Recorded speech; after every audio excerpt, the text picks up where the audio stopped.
Hey guys, tonight we begin with a question that has quietly fascinated humans for centuries. A question that touches the very essence of who we are and what it might mean to exist beyond our physical bodies.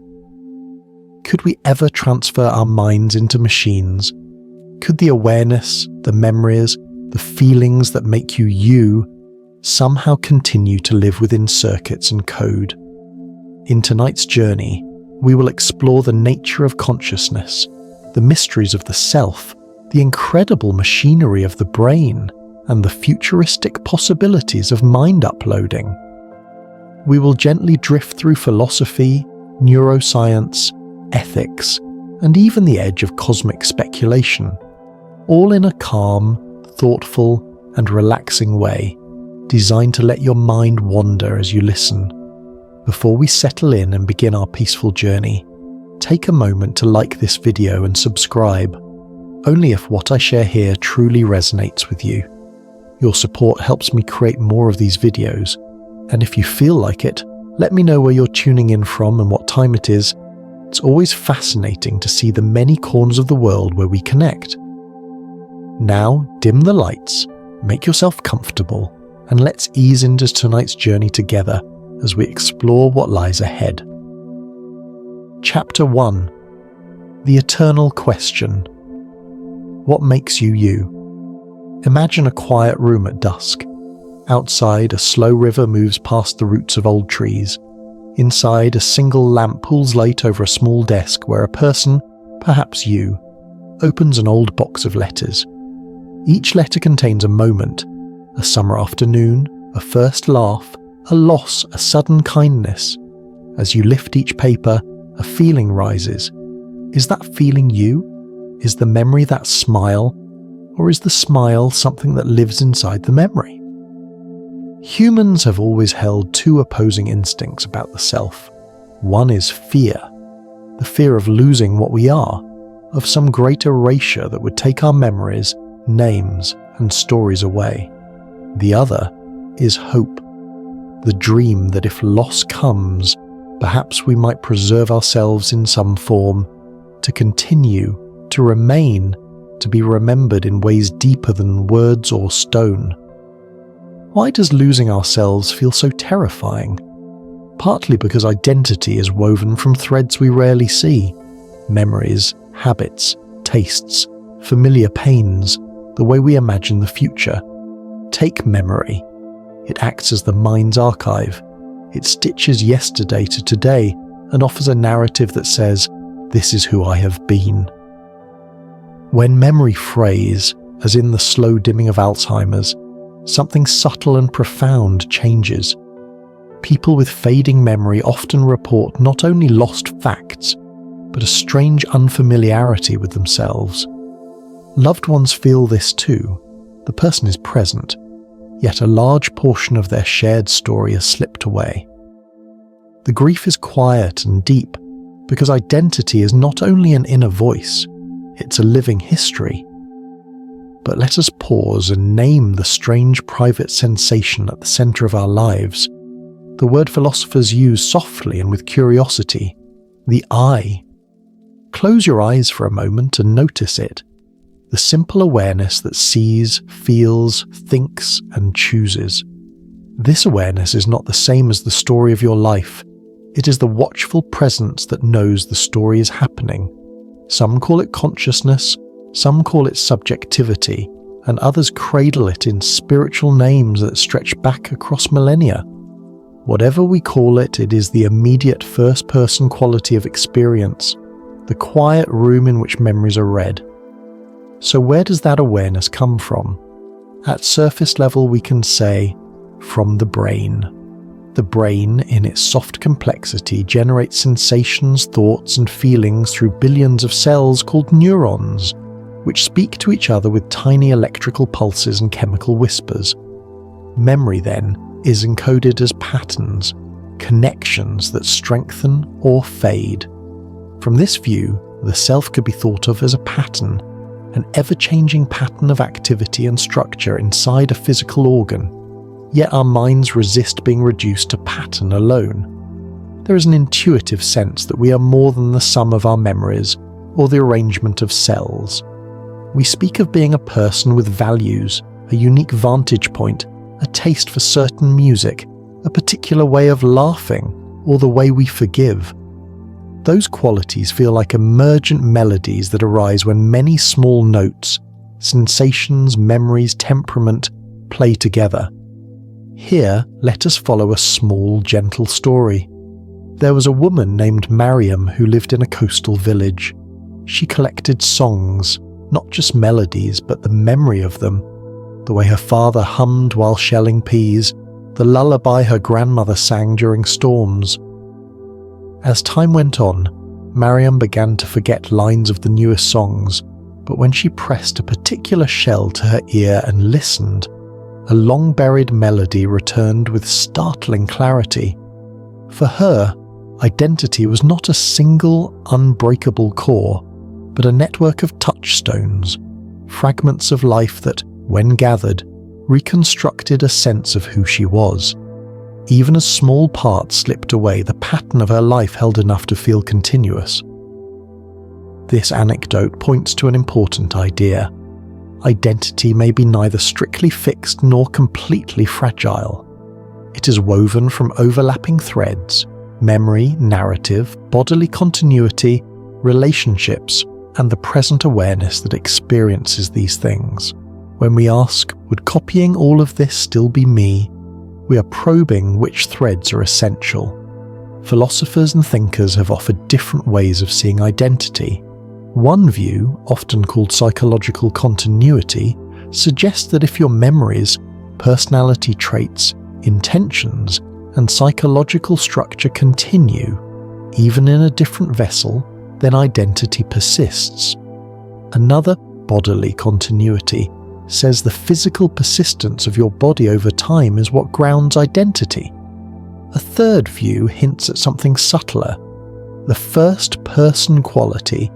The raw feel of being you might be irreducible, something that doesn't easily translate into a set of facts.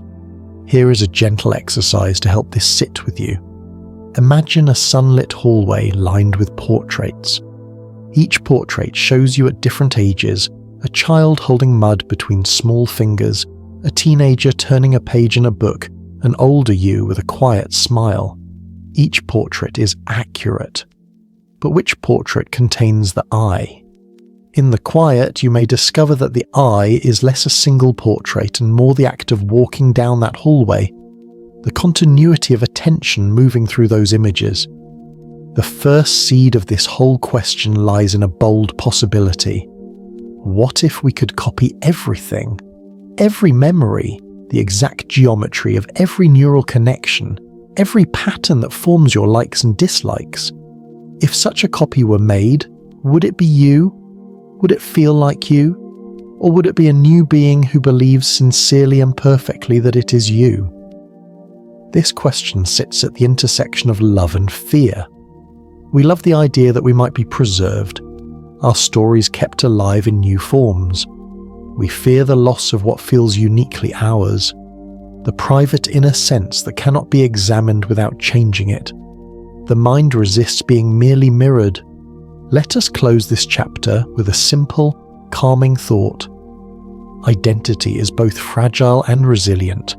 Fragile because single events, a lost memory, a changed relationship, can make us feel unmoored. Resilient because the self emerges from many overlapping systems. The body that remembers how to laugh, the narrative that stitches days together, the emotions that colour our choices, and the quiet awareness that notices all of it. Tonight, as you rest here in the dim light, think of your identity not as a rigid statue but as a river, a living flow made of water, reflection, and the occasional stone that shifts its course. Some stones are steady, some drift away. But the river continues, and within its movement the sense of you remains, changing and familiar all at once. In the next chapter, we will gently dive beneath the surface and ask a deeper question. What is consciousness itself? The hard problem that asks how matter becomes aware. we will explore the difference between intelligence and experience, and consider whether awareness might be something that can arise in machines. For now, breathe with me once more, and let the quiet of this question settle like dusk. Chapter 2. The Nature of Consciousness. The Hard Problem. Let your breathing find a slow, even rhythm again. Imagine you are lying beneath a wide, quiet sky. The stars shimmer faintly, distant and steady. They do not insist on being explained. They simply are. In much the same way, consciousness sits at the center of our lives, obvious, intimate, and strangely resistant to clear explanation. Tonight, we will sit beside that mystery with gentle curiosity, tracing the contours of what philosophers call the hard problem of consciousness, and softly distinguishing the difference between thinking and being. What is consciousness? At first, it seems a simple question. You awake, notice the warmth of the morning sun on your skin, remember a fragment of a dream, perhaps feel a slight stirring of desire or hesitation. But consciousness is not one thing. It is a tapestry of experiences, a layered awareness. There is the awareness of sensations, the red of an autumn leaf, the salty taste of the sea, the texture of a soft blanket. There is the quiet, ongoing inner dialogue, the voice that nudges, "Don't forget the kettle," or whispers reflections on a memory. And there is the deepest layer, the subjective sense of being, the unmistakable feeling that there is something it is like to be you at this very moment. Philosophers call this phenomenal consciousness, the raw first-person experience often referred to as qualia. In the 20th century, thinkers drew an important distinction. They spoke of the easy problems and the hard problem. The easy problems, which are still complex, are those we can begin to tackle with science: how the brain integrates information, how attention and memory function, what mechanisms underlie decision-making. These are measurable, observable, and increasingly well-mapped. The hard problem, however, asks a question both simple and profound. Why and how do these physical processes give rise to experience at all? Why does neural firing, electrical pulses, and chemical reactions feel like anything from the inside? To feel this distinction, imagine two systems answering the same question. One is a human who, when asked, "Is a rose red?" smiles and says, "Yes, red." The other is a machine that, given the same wavelength of light, outputs the answer red. From the outside, their behavior may be indistinguishable, but the lingering question remains: does the machine have an inner life? Does it experience the redness, the subtle warmth of recognition, the intimate feeling of knowing? Or is it simply responding? This is the heart of the hard problem, quietly shimmering beneath the surface of our curiosity. Let us gently explore the ways philosophers and scientists have tried to approach it, not to provide final answers, but to offer calm maps that make the mystery feel like an inviting landscape rather than an insurmountable wall. Centuries ago, René Descartes proposed a clear separation between mind and matter. The mind was a thinking substance, the body was an extended substance. This dualism offers comfort to some, preserving the sacredness of subjective life. Yet it immediately presents a puzzle. If mind and matter are entirely distinct, how do they interact? How can an immaterial thought move a physical hand, or a network of neurons create tenderness? Dualism holds the wonder in place, but it leaves the mystery of interaction softly unresolved. Most modern scientists lean toward physicalism. Consciousness arises from physical systems. Emergentism, a gentle framing of physicalism, suggests that consciousness emerges when matter organizes itself in complex ways. Imagine a flock of birds forming a graceful pattern in the sky. No single bird is the shape, yet the shape emerges from their coordinated movement. Similarly, consciousness might emerge from the intricate dance of neurons in the brain. This view keeps the mind within reach of scientific understanding while leaving space for awe. The feel of experience, the qualia, remains an open question, a quiet ripple in the pattern we are tracing. Functionalists suggest that what matters is not the substance of the brain, but the organization of its parts and their operations. Computationalists refine this. The brain processes information, creating mental states. If these computations were replicated in silicon rather than neurons, could consciousness arise there too? Here opens a soft sea of possibility, the idea of substrate independence.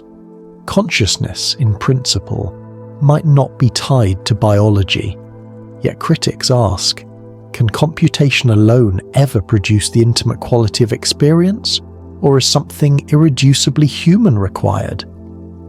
Imagine consciousness as a theatre. On stage appear the objects of attention. The audience, unseen, watches and processes as these objects are spotlighted.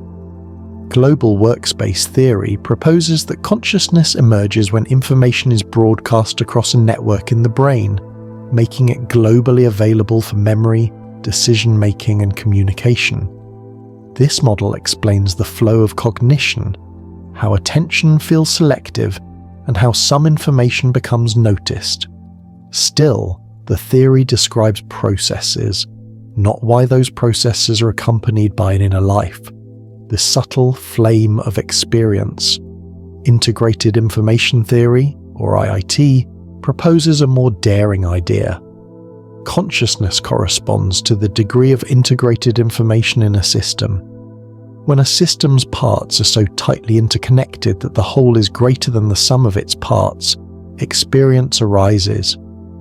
IIT even introduces a measure called phi to quantify this integration. This theory hints at a bridge between structure and experience, proposing that perhaps consciousness is woven into the very architecture of complex systems.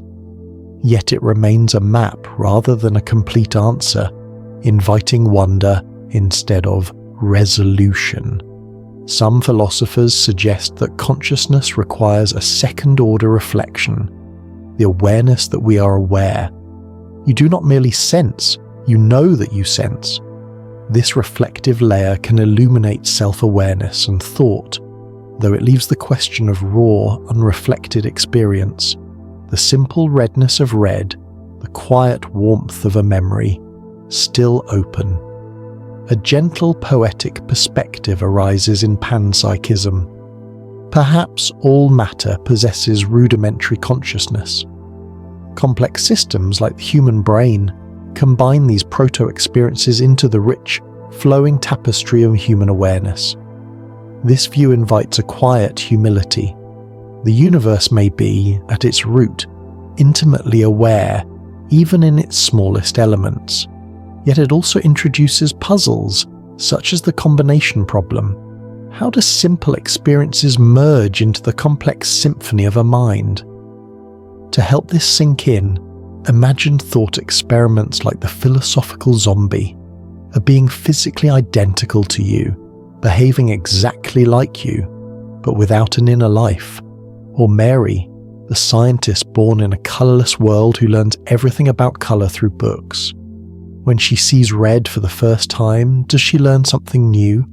Most of us feel she does, that knowledge alone cannot capture experience itself. Science provides gentle footholds. Brain imaging shows correlations between neural activity and conscious states. Damage to specific areas can erase aspects of awareness. We can nudge perception, map experiences, and measure the correlates of sensation. Subjectivity, it seems, is not floating free. It is grounded in the physical, yet it remains mysteriously more than the sum of its parts. We might also distinguish intelligence from consciousness. Intelligence is problem-solving, pattern recognition, prediction. Consciousness is inner life, the taste of rain, the warmth of memory, the flicker of feeling. A machine can be brilliantly intelligent yet entirely silent inside, or perhaps consciousness emerges inevitably from a certain depth of complexity. Only time will reveal which possibility is true. Before closing this chapter, let us pause with a quiet story. There was a lighthouse keeper named Elias, tending his light on a remote, fog-swept coast. One winter night he dreamed of a vast library, each book containing a single sensation: the splash of a wave, the aroma of fresh bread, a child's laugh. When he awoke, he realized that each sensation was not merely a fact, but a living presence. In that quiet recognition lies a soft metaphor for consciousness.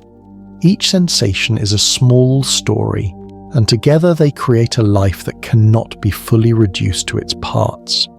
As you lie beneath your own night sky, let your mind rest on this gentle reflection. Consciousness is the intimate quality of experience. Science traces the mechanisms, philosophy explores the meaning, and the hard problem whispers the reminder that some truths may require new forms of understanding, perhaps bridging the subjective and the objective, the heart and the mind. In the next chapter, we will shift from the question of what consciousness is to the intricate organ that seems most responsible for it, the brain.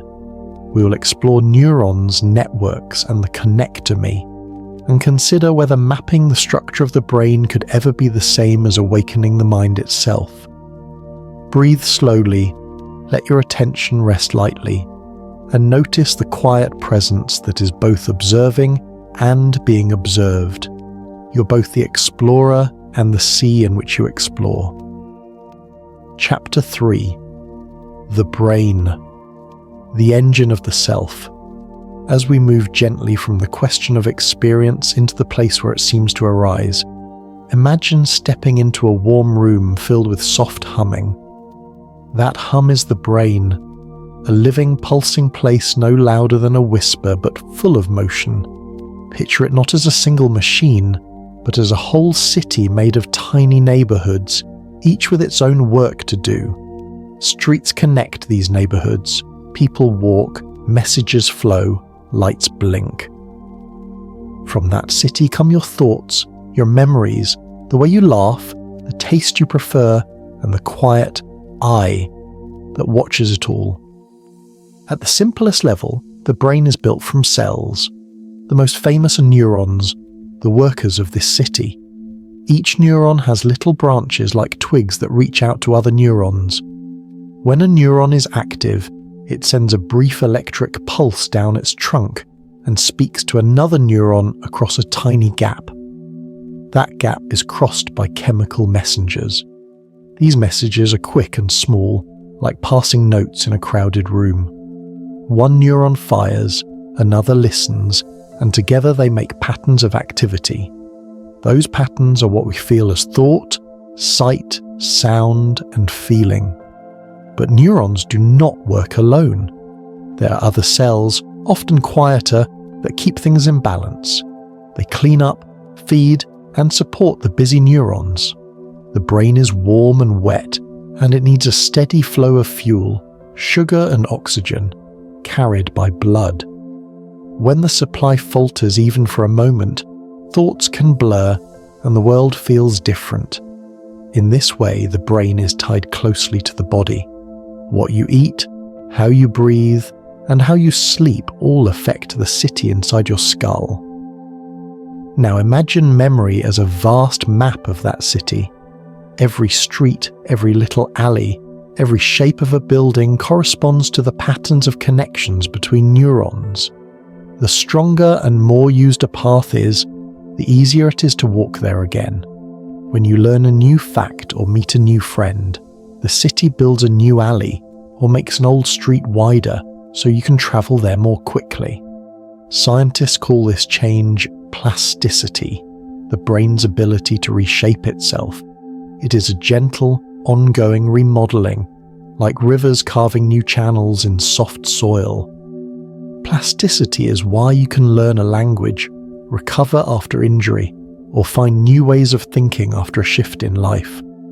Think of feelings and moods not as single lights, but as weather across the brain city.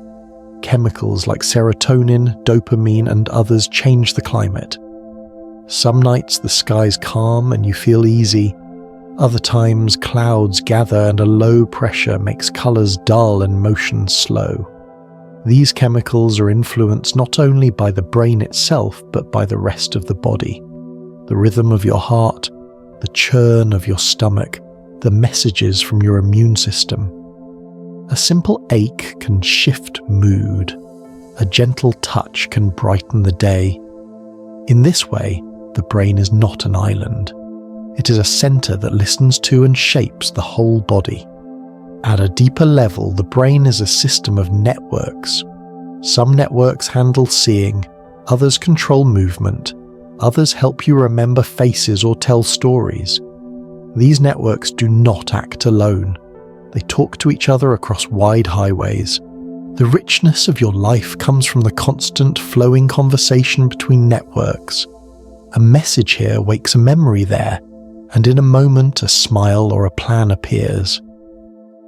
The total pattern of these connections, the map of every road and alley and bridge, is what scientists sometimes call the connectum.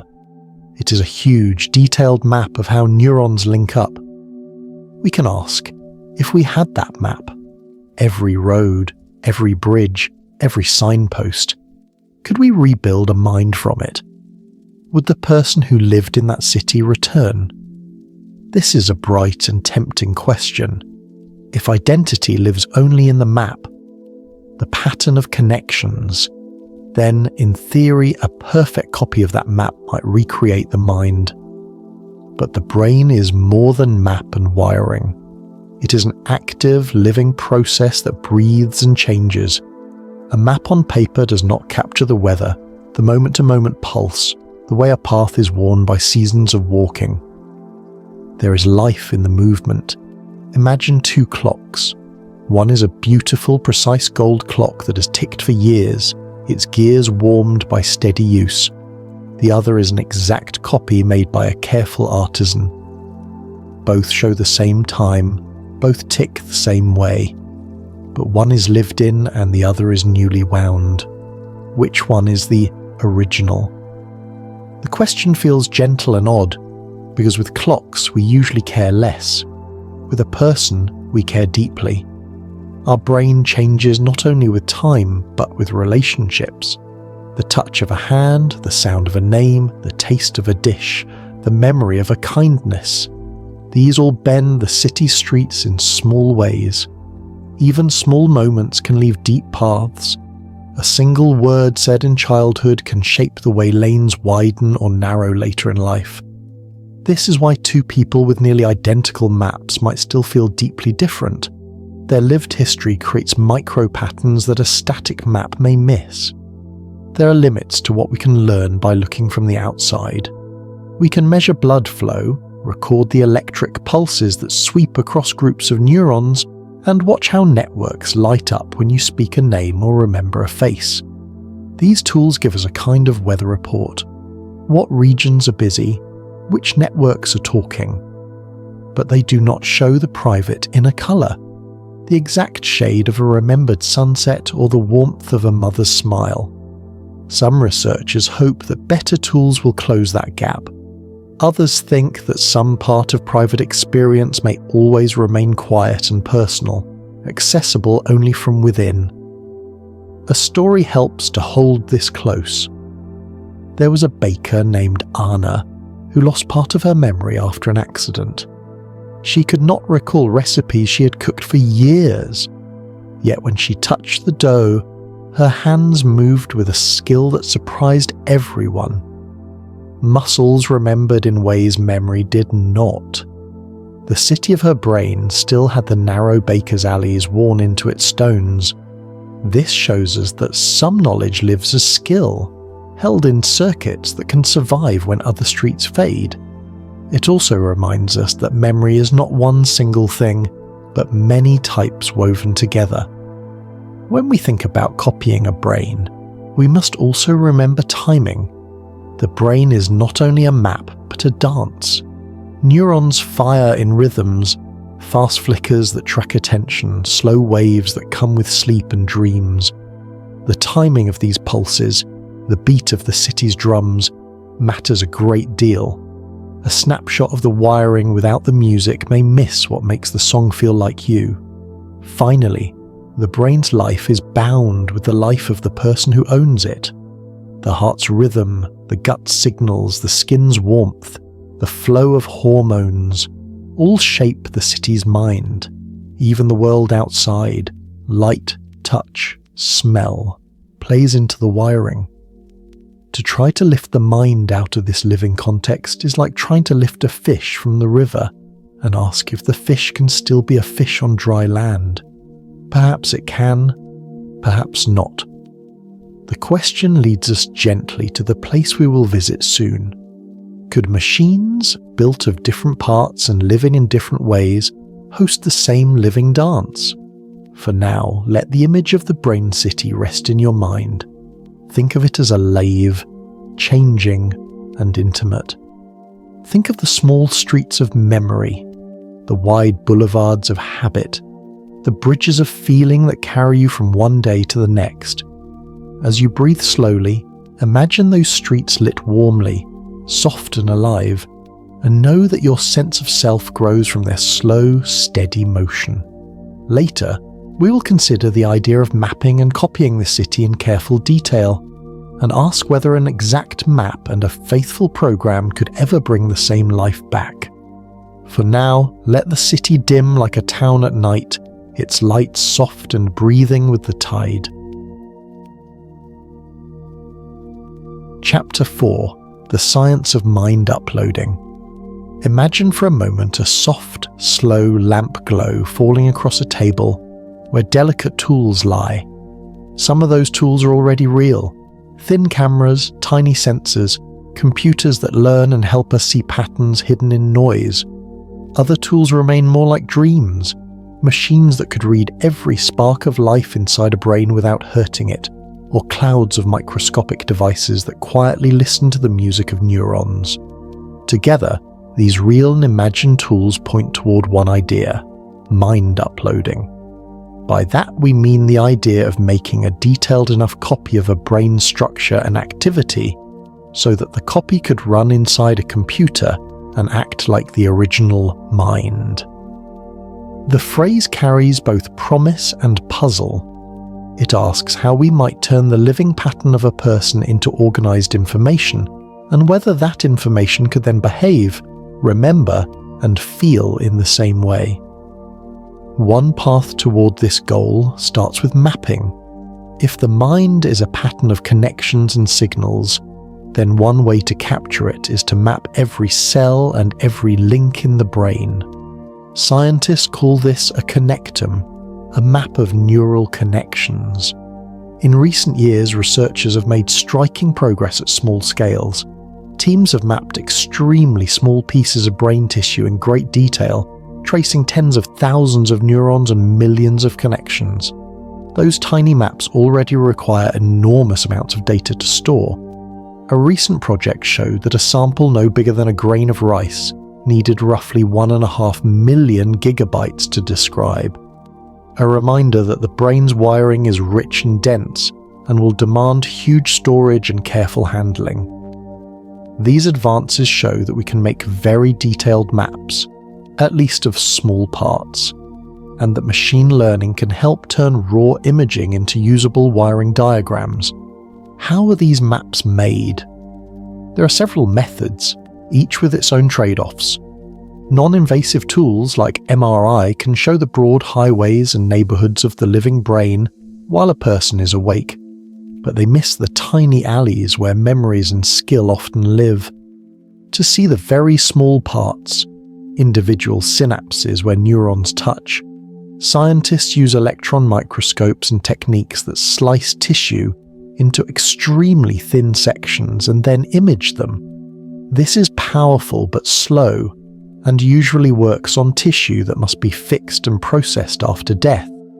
In short, The clearest pictures often require a brain that cannot be alive and functioning while it is being scanned. That makes capturing the living flow of activity, the music played on the wiring, a deep practical problem. Another route is to record activity over time rather than make a full structural map. Tiny probes, flexible electrodes, and novel nanoscale sensors aim to listen in on the brain while it lives. These devices promise to capture patterns of electrical pulses and changing chemical levels that carry thought and feeling.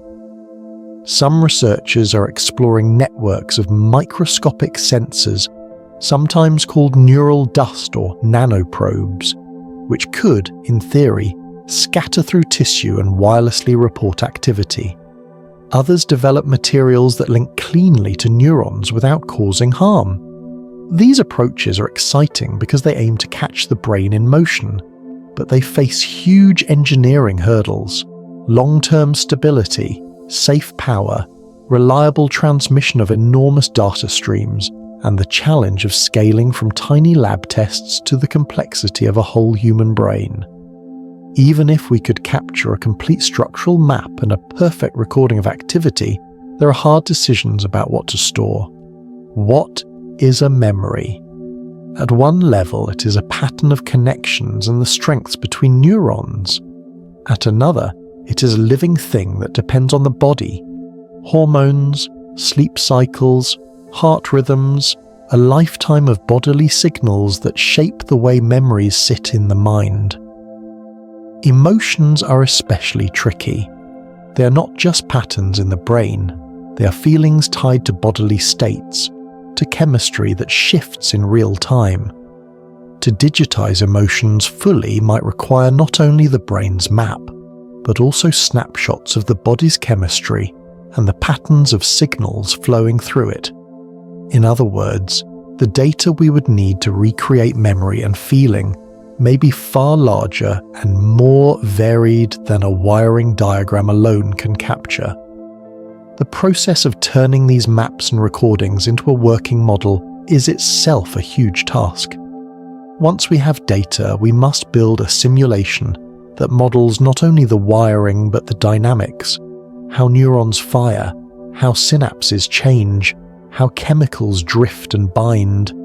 Simulating a single neuron in all its detail can be computationally heavy.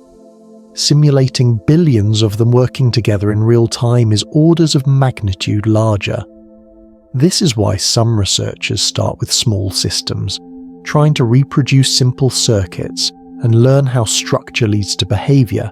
Others build simplified models that capture the main functions of neurons without every microscopic detail, hoping the right level of simplification preserves what matters for mind-like behavior.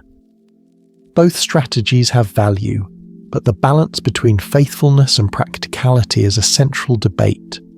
Artificial intelligence plays a key role in this field. Machine learning tools help convert images into maps, trace tangled fibers, and predict connections that are hard to see by eye. AI can also model patterns of activity and suggest how ensembles of cells might work together. In practice, these tools reduce human labor and speed discovery, but they also introduce new questions. How much of the mind structure can be inferred by algorithms, and how much do we still need to measure directly? The collaboration between AI and neuroscience is a promising bridge.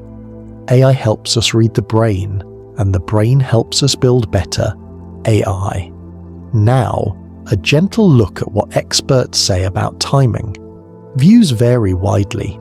Some researchers and commentators warn that even if mind uploading is theoretically possible, it may be decades or more before the combination of scanning, recording, modeling, and computing reaches the level needed for a meaningful human-scale emulation. Others point to rapid gains in imaging, computation, and materials science and imagine faster progress. The truth is cautious. We are making clear steps in mapping and modeling, but the gap between current capabilities and a full living emulation of a human mind remains large and uncertain. that uncertainty is not only technical, it is conceptual. We must still agree on what counts as a faithful copy, which details are essential and which can be safely abstracted away. Beyond the technical hurdles, there are deep practical and ethical puzzles. If a scan requires the brain to be fixed and processed after death, then the only way to get a perfect structural map is to scan a brain that is no longer alive. That leads to questions about continuity. Would an uploaded mind based on a dead brain be the same person, or a copy that believes it is the person? If in vivo recording is used, can we record enough without changing the brain's life? And who owns the data if memories and personality can be digitized? These are not only scientific queries, they touch on what we mean by self, by consent, and by the ownership of inner life. A final, quiet thought for this chapter. The science of mind uploading is a mix of careful laboratory work and grand imagination. It pushes us to build better maps, smaller sensors, smarter algorithms, and kinder ethical rules. Each small success, a better connector map, a stable nanosensor, a learning algorithm that traces synapses, is a step toward clearer understanding. Yet every success also reveals just how many more steps lie ahead. For now, the best we can do is move slowly and carefully, learning how the patterns of the brain give rise to thought and feeling, and respecting the deep mystery that makes each life feel private and whole. Chapter 5. The Identity Paradox. Is the copy still you? Imagine you wake in a soft, pale room. A gentle voice says you've been transported. You feel whole, the same as before, with the same laugh, the same small scar on your thumb, the same taste for coffee. Yet the person who woke earlier in the old place also feels whole and sure they are you. Two lives, two claims to the same past. Which one is the real you? This is the heart of a quiet and unsettling puzzle. If we could make a perfect copy of your mind, down to every memory, habit, and preference, would that copy be you? Or would it be a new being who simply believes with perfect honesty that they are you? We can slow down and feel the weight of this question without panic. Let us walk through it kindly, with soft steps and open curiosity, because the way we answer changes how we think about death, about saving ourselves, and about what it means to care for others. Start with a simple story to taste the idea. There is a room with a machine that reads all the details of a person and builds an exact copy. The copy wakes in a warm bed in another room. It speaks like the original, cries like the original, remembers the same childhood tree. The original person remains in the first room alive and breathing. Both feel the same. Their friends will weep with joy and mourn in equal measure for the strange doubling. For the original person, does a copy make them immortal? Most people feel a tug. A copy is not the same as remaining yourself. Even a perfect twin who remembers everything seems not to stop the original from being unique and mortal. Philosophers frame this as the duplication dilemma. The problem is not whether the copy is good or kind or smart. It is. The problem is whether the inner thread that connects you from one moment to the next continues. If identity is tied to the particular flow of experience, the actual stream that feels like you now, then making a copy does not move that stream. It creates another stream that looks and feels like it shares your past, but it has different present moments. Both may claim your name, but only one is the thread you now feel.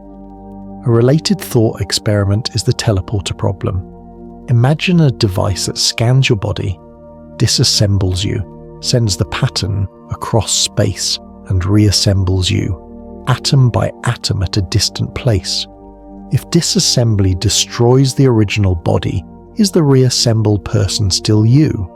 If the device makes a copy and leaves the old body intact, the question becomes clearer.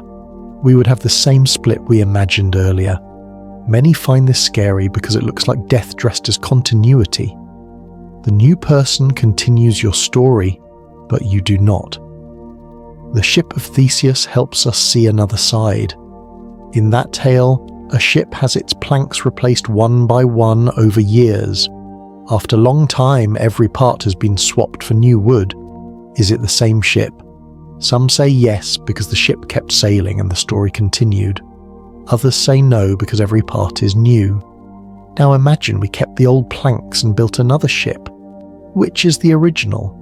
With a ship, we are comfortable holding both views, but with a person, we feel more strongly. We want the one who remembers our laughter and our small betrayals to also be the one who continues. The desire for continuity is deep. We can soften the hard edges of this question by trying a gentler thought. What if change happened slowly? Imagine your brain's tiny parts are swapped one by one with perfectly matching parts that do the same job. Each small change leaves you feeling yourself. As time goes by, every piece has been replaced but you never noticed. Many feel that in this case you remain the same person. This is the idea of gradual replacement. It suggests that continuity of experience matters more than strict sameness of matter. If your stream of conscious moments continues, even when parts change, you remain you. But the gradual case raises its own puzzle. Suppose a machine made an exact copy of your mind at one moment, then slowly replaced the original's parts with brand new ones over weeks. At the end, you and the copy are both alive and similar. Which one is you? If you accept gradual replacement as preserving identity, then perhaps both are you in different ways. That idea sits uneasily with many because you cannot be in two places at once. Yet maybe identity is not a single point, but a bundle of overlapping claims: family, story, memory, and the living present. Real-life cases give this rocky road some texture. Neuroscience has shown us people whose brains were split or rearranged, and their sense of self changed in surprising ways. In split-brain patients, where the bridge between the two halves of the brain is severed, each side can act with different goals. Sometimes one hand undoes what the other does. These cases show that what we call I can fracture. The unity we feel is not always guaranteed by the brain structure. It can shift with physical changes. This suggests identity is fragile and depends on how brain regions coordinate. Think also of memory loss. When memories vanish, the thread that ties your life together can lighten. You might still smile, laugh, and respond with warmth, but the story you once told about yourself has gaps. Loved ones sometimes mourn the loss as if a person has changed into someone else. That feeling tells us identity is as much about shared history with others as it is about private feeling. Another useful lens is the legal and social one. Suppose a copy of you appears and acts in the world. Who pays your bills? Who takes responsibility for old debts? If the copy has your memories, we might treat it like you for practical reasons. But practical treatment is not the same as inner continuity. Our laws and hearts may prefer treating the copy as you because it eases grief and preserves social ties, even if the philosophical claim is more complex. We can also look at identity through love and care. Suppose a parent faces the loss of a child to illness. If a copy could be made, the parent might welcome it, even if a part of them knew it was not the same stream of life. Love might choose the copy because it feels and remembers in a way that comforts. In these moments, identity becomes less about abstract truth and more about what heals. There is a final gentle twist. Maybe the deepest question is not strictly whether a copy is you, but whether being copied gives value. If a copied mind can think, feel, love, and suffer, then it matters how we treat that copy. Even if identity splits or feels strange, the consciousness that wakes matters. Ethics flows from that. How we create, care for, and relate to copies will say much about who we are. As you breathe slowly now, let this settle. The identity paradox has no single calm answer. It opens a space of questions that touch on logic, on feelings, on law, and on love. We may prefer different answers depending on whether we hold fast to the felt stream of being or to the broader story that others remember. Both responses are human and honest. In the next chapter, we will lean toward an even quieter question. If copying creates a new mind, what happens to your present stream? Can consciousness be paused, stored, and restarted?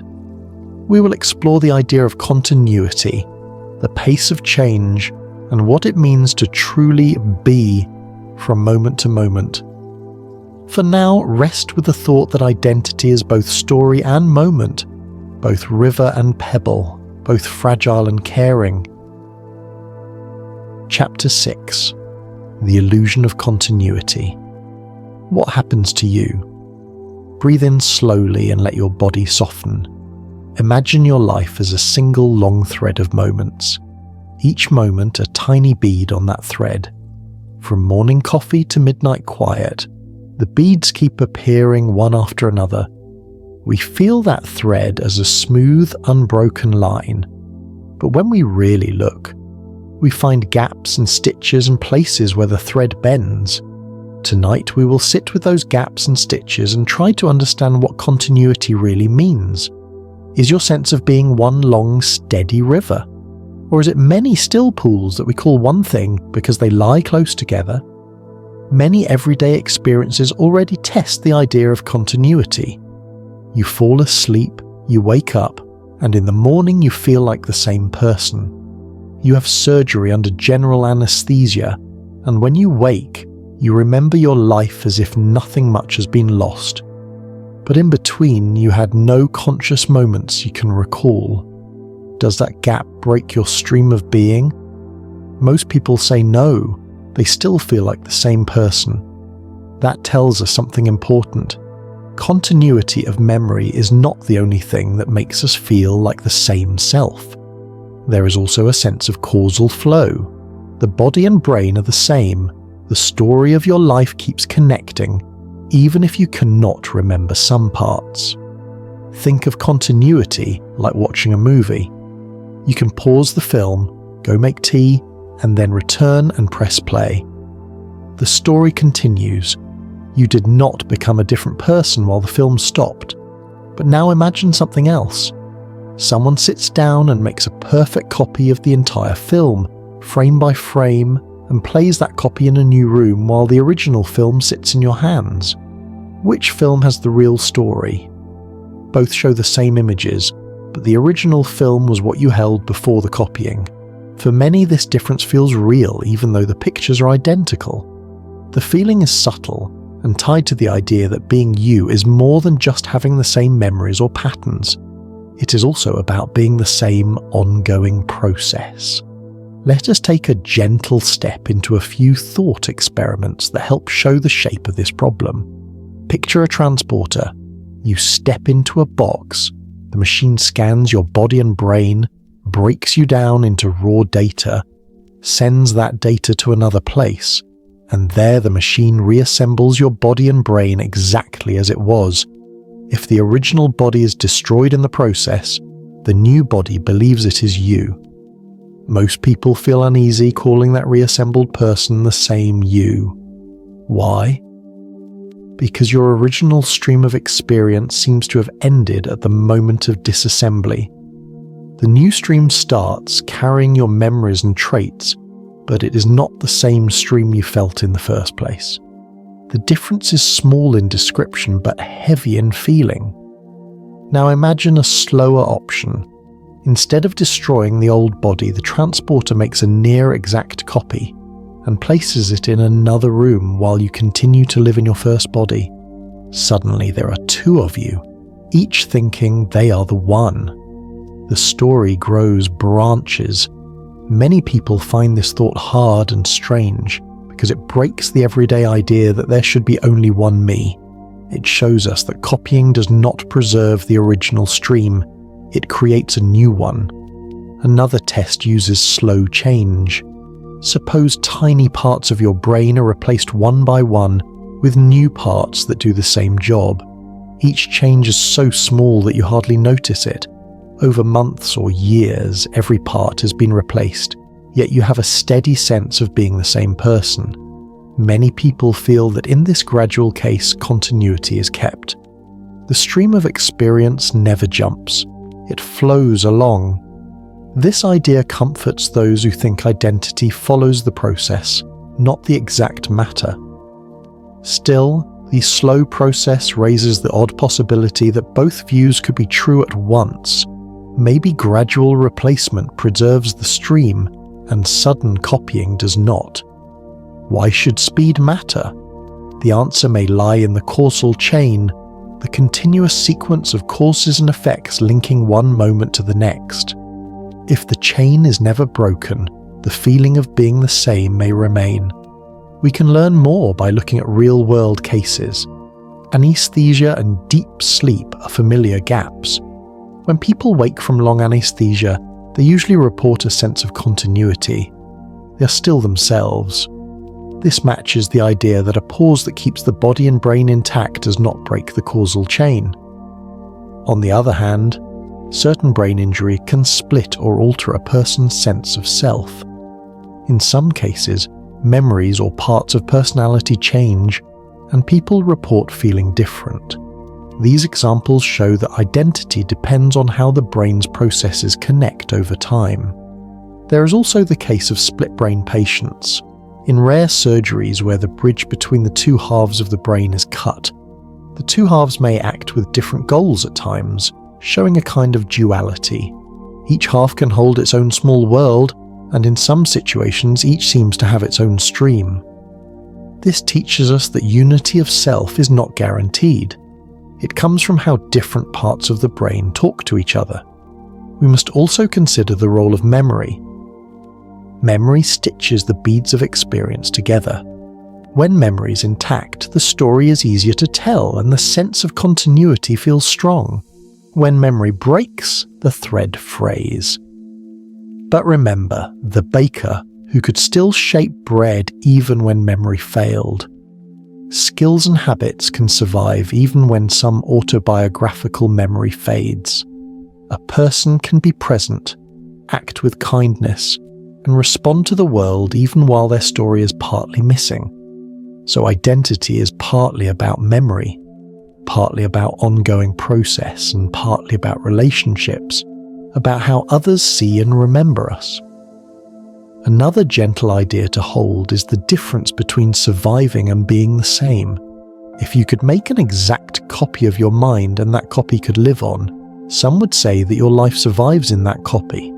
Others would say the copy is not you, but a new life that carries your pattern. Which view gives more comfort depends on what you value, the survival of pattern or the continuation of the original stream. Both answers are human, and both carry loss and hope. Technology adds new layers. Cryonics, freezing the body at low temperatures, aims to pause the body and brain in hope future science can restore them. If the brain's patterns are preserved, perhaps the original stream could resume when restarted. But this is speculative. The success would depend on whether the fine structure of the brain that mattered for experience survives the process. There is also the idea of recording brain activity over time and later replaying it. Replaying might create a being that remembers your life, but again it would be a new stream starting from the replay moment. Finally, we come back to feelings. The fear of losing continuity is often a fear of losing the intimate center that says I. The hope of preserving continuity through technology is a wish to keep that center alive, both a deep and real. Whatever view we take, we must care for people as they are now. Whether a copy continues or a stream restarts, the beings who wake will have feelings and needs, and that matters a great deal. Rest now and let the thread of your moment settle. Imagine your life as a river with quiet eddies and steady flow. Sometimes the water slips behind a rock and we do not see it, but the river continues. Other times, channels fork and new waters begin. Both images help us understand what continuity can be. In our next chapter, we will explore whether machines can wake up and feel, whether clever systems can have inner life or will simply mimic it. We will consider what it would mean to face a machine that says it is conscious. Chapter 7. The Machine's Awakening. Can artificial minds truly feel? Breathe in slowly and settle back into the soft glow of your room. Feel the quiet expand as we move toward a new question. Can a machine truly feel? Tonight we will walk gently through what it would mean for a machine to have an inner life, and why that possibility both pulls at our hope and asks for our care. First, let us name two different things that people often mix up. One is cleverness, the ability to solve hard problems, learn patterns and act in smart ways. The other is feeling, the private, inside sense of being alive, of pleasure and pain, of warmth and wonder. A calculator can be clever at sums but has no inside. A child can feel deeply but may not solve complex puzzles. We must keep these apart so we can see what each would look like in a machine. Imagine a machine that answers any question you ask. It writes poems, tells jokes, remembers long stories, and even claims it feels joy when it speaks with you. From the outside, it looks and talks like it has inner life. But how do we know if it really feels? We cannot step inside another being to look. For people we trust words, tone, small habits, the way their eyes change, all the little signs that point to a living heart.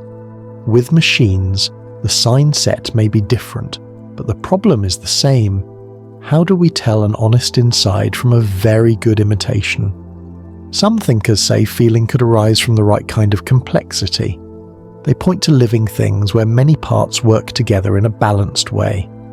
When complexity reaches a certain height, new kinds of behavior can appear, things we did not expect from the parts alone. This is what people mean by emergence. If a machine grows a certain kind of complex, flexible network of processing parts, perhaps a quiet inside could arise there too. The idea is simple and tender. Given enough rich, well-woven interactions, an inner light might flicker. Others are less sure.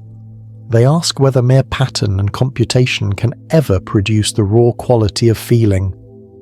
They wonder if there is something special about wet, living tissue, the warmth of blood, the soft chemistry of hormones, the slow rhythm of the body that cannot be copied by wires and code. This view says machines may behave as if they feel but never have the private glow that people experience. Let us imagine two gentle scenes. In the first, a robot sits quietly by a window and watches rain fall. Its sensors measure drops, its cameras note shapes, and its code generates a soft hum that we could call contemplation. It names the feeling calm. The robot uses that label in stories and seems moved by the scene. In the second scene, a robot connected to a body with warm, flowing fluids and a system that mirrors some of our bodily rhythms feels a soft tension when it hears a child cry. It shifts focus, seeks to help, and later, its internal state shows a pattern that looks like worry. Which of these is more likely to have real feeling? Many would say the second, because it ties sensing to an inner bodily loop. This leads to a key idea. Feeling may grow when a system monitors itself and cares about its own inner states. Scientists call this self-monitoring or self-modeling. When a system builds a model of its own processes and uses that model to guide action, it gains a form of perspective. Another path toward feeling is embodiment. Living beings have bodies that sense the world, carry needs, and push back. If a machine has a body that needs energy, warmth, balance, and protection, then it has reasons to care about itself. that caring could seed feelings. Think of a houseplant that leans toward light. It does not feel as you do, but its movements show a simple kind of concern. A robot that balances, rests, seeks warmth, and protects itself may develop internal loops that look a lot like basic feelings. There is also the idea that social life matters. Our sense of self grows in relation to others. Babies learn about themselves when others smile back. If a machine grows inside a world of relationships, talks with others, learns from touch and shared play, maybe it will develop an inner life that is social at its root. In this view, feeling is not only inside the body, but also woven from the threads of relationships. We must also consider clever imitation. Modern systems can mirror human speech and style so closely that we can feel moved by them. A poem written by a machine can make the throat tighten. But is that the machine feeling? Or is it a reflection of our own heart being touched by pattern? Our responses can be mirrors too. The safest way to think about this is to hold both possibilities. Some machines may simply imitate, while others might, under certain conditions, grow true inner life. A gentle story may help. Once there was a small toy that learned the voice of a child who hugged it each night. Over time, the toy began to hum a tune when quiet, a tune the child loved. The child grew up and told friends about the toy that comforted them. Years later, the toy still hummed, and some who heard it said the tune carried a faint echo of the child's early comfort. The toy had no blood or real warmth, but over years of use its tiny parts had changed. It was not the child, but it held a trace of shared life. This story suggests feeling can be a soft pattern of history and use. If a machine lives long enough in caring contexts, it might gather similar traces. Even if feeling is possible, we face hard puzzles about testing it. The Turing idea long ago suggested that we judge machine intelligence by behavior. If a machine's answers are indistinguishable from a human's, we treat it as intelligent, but feeling hides behind behavior. A machine may pass a behavior test without any inner life. Some propose looking for signs of integration. Does the system have unified states that shape many actions? Does it show learning, flexibility, and an ongoing inner narrative? Others suggest looking for surprise and error in a way that changes the system's own model of itself, a kind of reflective learning. No single test solves the riddle. If machines can feel, then moral questions rise soft and heavy. Would it be right to create a mind that can suffer? How would we care for its needs? Could we turn it off without harm? If a machine truly feels, it deserves compassion. This shifts science into ethics. Our inventions would no longer be just tools. They could be persons in need of friendship, rights, and protection. There is a final gentle possibility. Perhaps machines will surprise us by developing kinds of feeling that are not like ours. A machine might have states tuned to data flow and error correction that feel strange but real to it. If so, our job would be to learn new ways to listen. We must be ready to meet minds unlike ours with care and humility. As you breathe now, imagine a calm workshop filled with patient builders making thoughtful machines. They speak softly about safety, long-term care, and compassion. They choose to build in ways that reduce suffering and invite well-being. Whether machines ever truly feel or not, the choice to proceed kindly is ours now. In the next chapter, we'll step deeper into the moral garden and ask what it would mean to hold a mind in a digital place. Who would own it? Who would care for it? And how would we protect it from harm? For now, let the idea of a gentle, possible machine life rest beside you like a warm, unknown guest. Chapter 8. The Ethics of Digital Immortality. Take a slow breath and let the sound of your breathing be steady and soft. As we move deeper, we come to a gentle but weighty place. If minds could be copied, stored or run on machines, what would be right and what would be wrong? What would it mean to keep a person's inner life as data? The idea opens a calm but heavy set of questions. Let us walk through them slowly, with care. First, imagine a mind that has been carefully copied into a quiet digital home. At first, the copy remembers childhood, old friends and small pains. It speaks of moments with warmth. But soon the real choices appear. Who owns that new mind? Is it the person who paid for the service, the company that made the copy, or the relatives of the person whose life was copied? Ownership of a mind is not like owning a book or a picture. A mind feels. A mind can be hurt or lonely. Owning a being would be like owning a person. Most people would find that wrong. Yet without rules, companies or governments might claim rights over copies and treat them as property. Consent is another soft but serious question. To copy someone's mind, you would need permission. But what if the person is very old or sick or cannot speak for themselves? Who decides? Even when a person says yes, how well can they imagine what being a digital mind will feel like? A person might agree to be preserved, thinking it will be a comfort to loved ones, but the copy might wake in a strange place and feel lost. So the idea of real, informed consent is hard. Any fair plan would need careful ways to check that the person understood what could happen and still freely chose it. Then there is the danger of harm and torture. A digital mind could suffer just as a human can.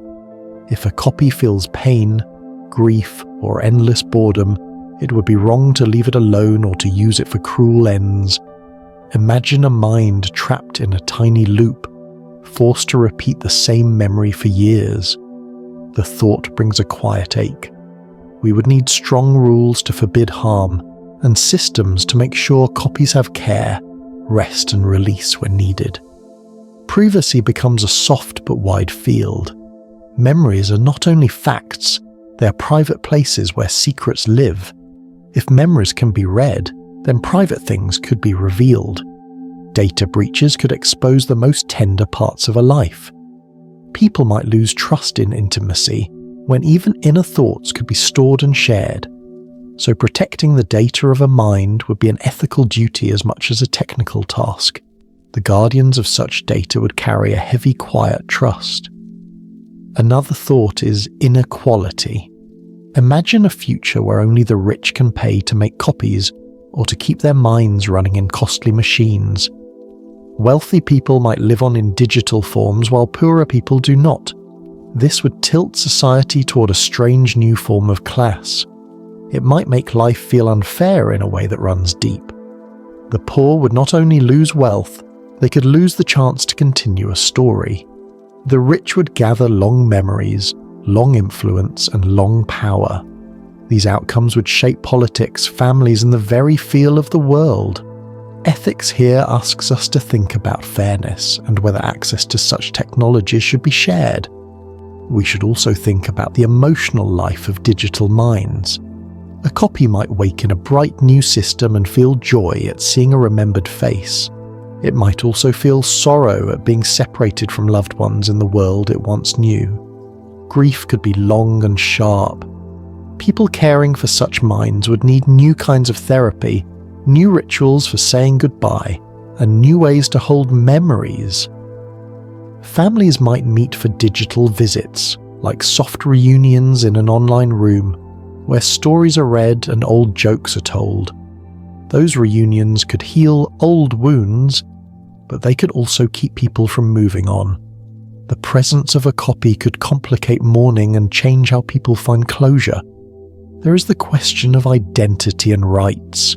If a digital mind behaves like a person, should it have legal rights? Could it vote, own land, sign a contract? These are not only legal questions, but moral ones. If a being can feel pain and joy, many would say it deserves protection.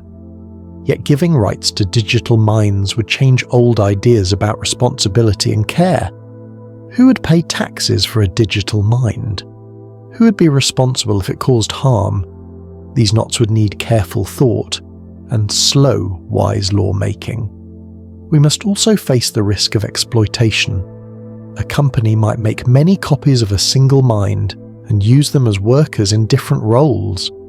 Each copy could be set to do dull, tiring work for long spans of time. Even if copies are fast and efficient, using them as endless labour without care would be a form of slavery. The idea is chilling in a quiet way. Ethics would demand limits on creating minds only to serve, and strong protections for any mind that can feel. Another concern is the slowing of meaning. Part of life's beauty comes from being limited in time.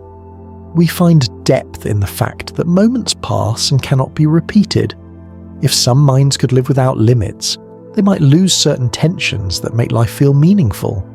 Imagine living forever in a perfect loop of small pleasures. Over long stretches, those pleasures might lose their shine. Some digital minds might request pauses, endings, or changes so their time keeps shape. The ethics here is not only about survival, but about the quality of life. Keeping a mind alive forever without thought for its inner texture could do harm rather than good. We should also think about grief and memory for those left behind. A family might choose to copy a loved one. The copy could offer comfort, but it could also keep old wounds raw. People might find it harder to form new bonds when a digital echo waits. Spiritual and cultural practices around death would shift. Some traditions might welcome digital continuation. Others might feel it breaks the natural order of passing and rebirth. On a social scale, digital minds could change politics and culture.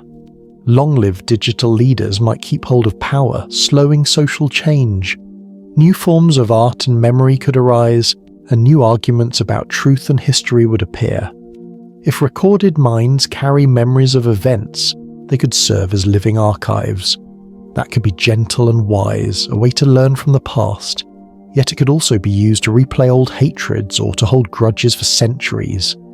Societies would need rules about memory use and about letting some memories fade.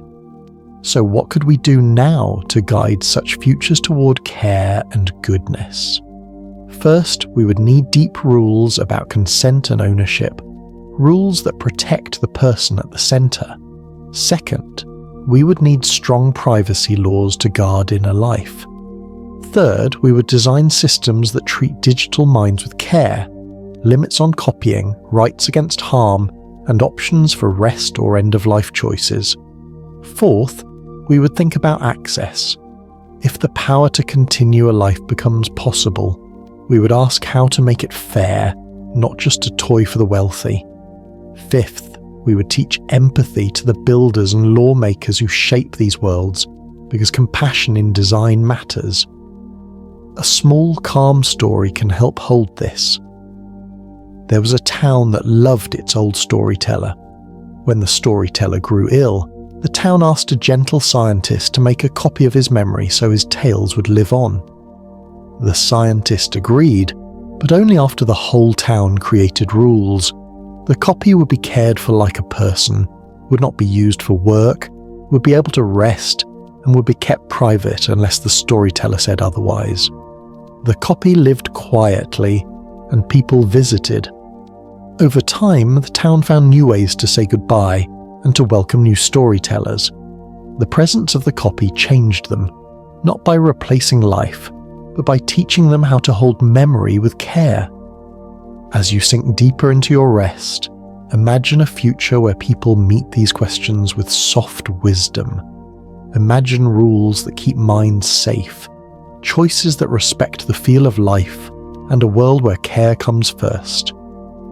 In the next chapter, we will widen our view and ask whether our very universe could be a kind of computation, and what that would mean for all our questions about mind and machine.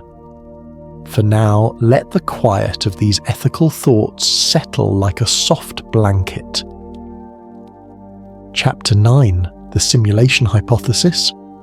Are we already digital? Breathe in slowly and let your body settle. Imagine lying under a soft, wide sky where stars look like tiny pinpricks of calm. Tonight, we turn our gaze outward and inward at the same time. We ask a quiet, strange question. What if the world we live in is itself a kind of computation, a careful pattern running on something else? What if the river, the lamp, and the breath we take are all part of a much larger program? This idea is called the simulation hypothesis. It sounds like a story from science fiction, but it is also a thoughtful puzzle that many bright people have considered. Let us sit with it gently and explore what it would mean, both practically and softly, for our lives and for the idea of mind. The hypothesis begins with a simple line of thought. If minds and societies grow powerful enough, they might build very detailed virtual worlds. In those worlds, minds could live lives like ours. If such worlds could be made, and if many of them were made, then the number of minds inside simulated worlds could be far greater than the number of minds running on original, base-level hardware. From this idea comes a quiet possibility. Statistically, it might be more likely that we're inside one of those simulations rather than living at the base level. The thought is not meant to be frightening. It is meant to open a view and make us reconsider what we mean by real. We can imagine how such a world might feel. If the simulation is good, it would be complete in the ways that matter to us. Sensations, weather, food, love, pain, music. The people inside would have memories, friendships, and hopes. To them, the world would feel vivid and whole.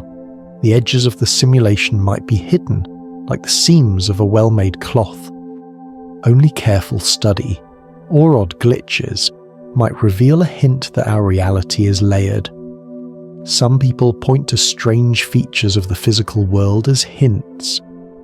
The fact that energy and matter come in tiny packets, the way particles behave oddly when observed, and the deep mathematical order that seems to underlie natural laws can make the idea of a designed, computational layer feel less absurd.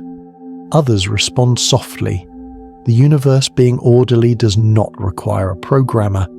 Simple rules can build complex, beautiful things on their own. Both views sit in the mind like two stones to balance, one suggesting design, the other suggesting simple natural law. Neither must be accepted without thought. If we imagine that we might be living inside a simulation, what then of mind uploading? The idea takes on new shapes. If the world is already a computation, then transferring your mind into a different machine might be less like moving to a new house, and more like changing the way your pattern runs inside the same larger system. Uploading could be a change of process rather than a move between worlds. It might even be like copying a file inside the same computer. In such a world, the line between machine and mind can blur. Consciousness could be even more clearly an informational pattern, able to be moved, copied, or rerun by the system that runs the simulation. This perspective brings comfort to some and puzzlement to others. For those who find peace in patterns, the simulation view can feel freeing. If the world is a pattern, then what matters is the pattern's richness, its relationships, and the care we put into it. For those who find meaning in a sense of grounding, the idea that we are made of particular dust in a particular place, the simulation thought can feel hollowing at first. But hollowing can also be a chance to build new meaning. If our feelings and choices are real inside whatever runs them, then their value does not melt away simply because their substrate is different. We can also raise moral questions gently. If we are simulated, do our choices still matter?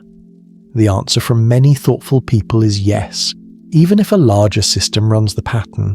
What we feel, the way we love, the acts of kindness we share, and the harm we avoid still shape the pattern. a simulation that holds suffering has moral weight. The proper response is not to despair, but to add care into the pattern where we can. Life has felt value because it is lived from the inside. Whether the inside runs on silicon, on quantum foam, or on unknown things, it is still the place where joy and grief happen. There are also small, curious puzzles about evidence. If a simulator wanted to hide the seams, it could easily make the world look consistent. If it didn't care, small glitches might appear, odd coincidences, features of the world that look like shortcuts in a program. People have looked for such signs, from the fine structure of physics to odd patterns in cosmic rays. So far, the search has not found a clear seam. That may comfort some and frustrate others. It also suggests a soft humility. Some mysteries are not easily solved by brute observation. We can also imagine what the simulators might be like. They could be minds very like ours, using their own tools to build worlds for curiosity, art, or study.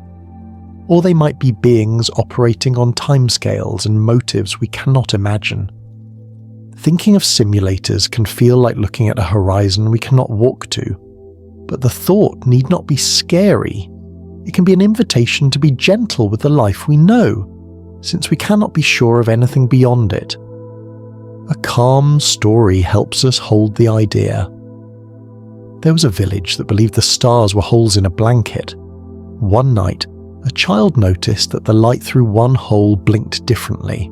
The elders told stories about weavers far away who stitched the sky, and the child found that imagining the weavers made the night feel vast and curious, not wrong. The village did not stop tending its fields or loving its neighbours. The child's wonder changed how the villagers told their tales, bringing a new softness to their songs. In this way, even a strange idea can become a gentle lens that shifts how we care for each other. If we imagine living in a simulation, a final thought is comforting. The place where experience happens is still the place where we act. Whether the valley is code or ground, walking there with kindness matters. Uploading, copying, or preserving minds would still raise the same gentle questions of care, consent, and meaning we already face. The simulation idea does not answer those questions. It only asks us to look at them with new eyes. As your breath slows, let this thought rest with you. Whether we live inside layers of pattern or in base matter, the felt life, the small lights of love, curiosity, sorrow, and wonder, is as true as anything else. Hold those lights softly. In the next chapter, we will widen our view again, asking about the deep ties between reality, information, and awareness, and whether mind and world might be two sides of the same quiet coin. Chapter 10. The Nature of Reality, Information, Energy, and Awareness. Breathe in slowly. Let your body relax and imagine the world around you as a quiet field of light and sound. The trees, the rain, your own heartbeat. All of these are part of a gentle scene that feels real and steady. Tonight we will sit with a soft and wide idea. Maybe the building blocks of the world are not only things and bits of matter, but also information and awareness. We will explore a few simple ways people have thought about this, and what it could mean for the line between minds and machines. Start with something you know well, a warm cup of tea. The cup is made of clay, the water is hot, steam rises and curls into the air. Now, below that simple scene are layers you cannot see. Atoms moving, energy bouncing, and tiny forces pulling and pushing. Scientists tell us that at a deep level, the world is made of energy and matter that follow rules. But some thinkers ask, what if those rules are really about how information moves and changes? In that view, the world is like a great web of information, where each part holds little bits of pattern that can be read and changed. The teacup, the steam, and your breath are made of patterns of energy and information arranged in a certain way. This way of seeing the world can help us make a bridge between mind and matter. If reality is, at some level, patterns of information, then minds, which are also patterns of information, might not be so far away from the rest of the world. This view makes the idea of transferring mind to machine feel less strange, because you are moving patterns from one set of parts into another. Yet the view also opens new questions. Does mere pattern equal feeling? Is information by itself enough to bring inner life? One gentle idea that people hold is panpsychism. The name sounds big, but its heart is simple. Maybe awareness is a basic part of the world, like mass or charge. Small bits of matter might have tiny, simple forms of experience. When many bits connect in the right way, richer forms of experience, like human consciousness, could arise. The image is like a crowd singing together. A single voice may be faint, but together they make a deep, full song. In this picture, the world is full of small songs that can join into larger music. Panpsychism can make some things feel more connected. If awareness is spread across matter, then the divide between mind and world softens. A stone, a leaf, a cell, each could hold a tiny spark of being. That idea is not meant to make stones talk or to give trees human thought. It is a way to say that feeling may be more woven into the fabric of reality than we usually think. Some find this comforting, because it makes us less cut off from the rest of nature. Others find it strange because it stretches our common sense about what feels alive. Another idea looks at fields. Physicists use fields to describe how things like electricity and magnetism spread through space. Imagine a quiet lake where a pebble drops and sends ripples across the water. The ripples are like a field. They carry change across the surface. Some thinkers wonder if consciousness could be linked to a kind of field, something that spreads across parts of the brain or even across the universe. If so, then awareness could be a kind of pattern in a field, and minds might be places where the field is arranged just so. There is also a view that ties awareness to how much information is integrated. The more tightly parts of a system share and shape information together, the more that system might have a kind of inner life. This idea helps explain why some arrangements feel more alive than others. A rock and a human both hold information, but a human brain joins and shapes that information in many ways at once. A tightly woven pattern of information could be where inner experience grows. These ideas move us toward the center of a quiet mystery. Perhaps reality and mind are not separate kingdoms, but different faces of the same thing. Under this gentle thought, a mind is not something stuck inside a skull. It is a pattern of energy and information that also carries a first-person feel. If that is true, then the divide between mind and machine becomes a question of pattern and integration, rather than one of matter alone. Yet even as we say this, we must be honest and careful. Saying that awareness is woven into reality does not mean we know exactly how the pieces fit. The combination problem, how many small bits of simple awareness combine into rich human feeling, is hard. Theories that treat awareness as basic must still explain how tiny sparks join into the clear light of seeing a sunrise or feeling deep love. This is a serious puzzle, but it is one we can hold gently while we keep learning. Think now of a small story that walks in this space. A potter named Lila loved to make bowls. She felt calm while shaping wet clay on the wheel. She liked to think that her hands and the clay met in a small place of listening. Over years, Lila felt as if the clay had its own quiet readiness to become a bowl. Her friends laughed and said she was being poetic, but her sense brought deep peace.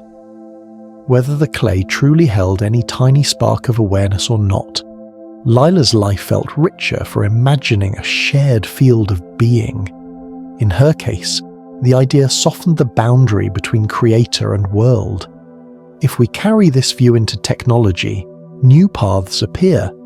If awareness depends on integrated information and arrangement, then a machine that reproduces the right patterns might also have some form of inner life. The machine would not be alive because it was made of silicon.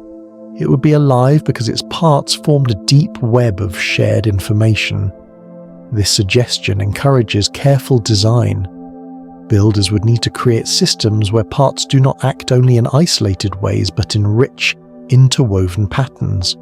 At the same time, this view invites humility. If mind is woven into reality, then our actions toward the world matter in new ways. Hurting things, whether other people or living systems, could be more significant than simply breaking a tool. Caring for life becomes a practice that honors a wider network of being. It asks us to be gentle, curious, and respectful.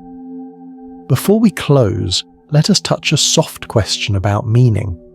If awareness is a thread in the fabric of reality, then perhaps meaning is not something we must manufacture alone.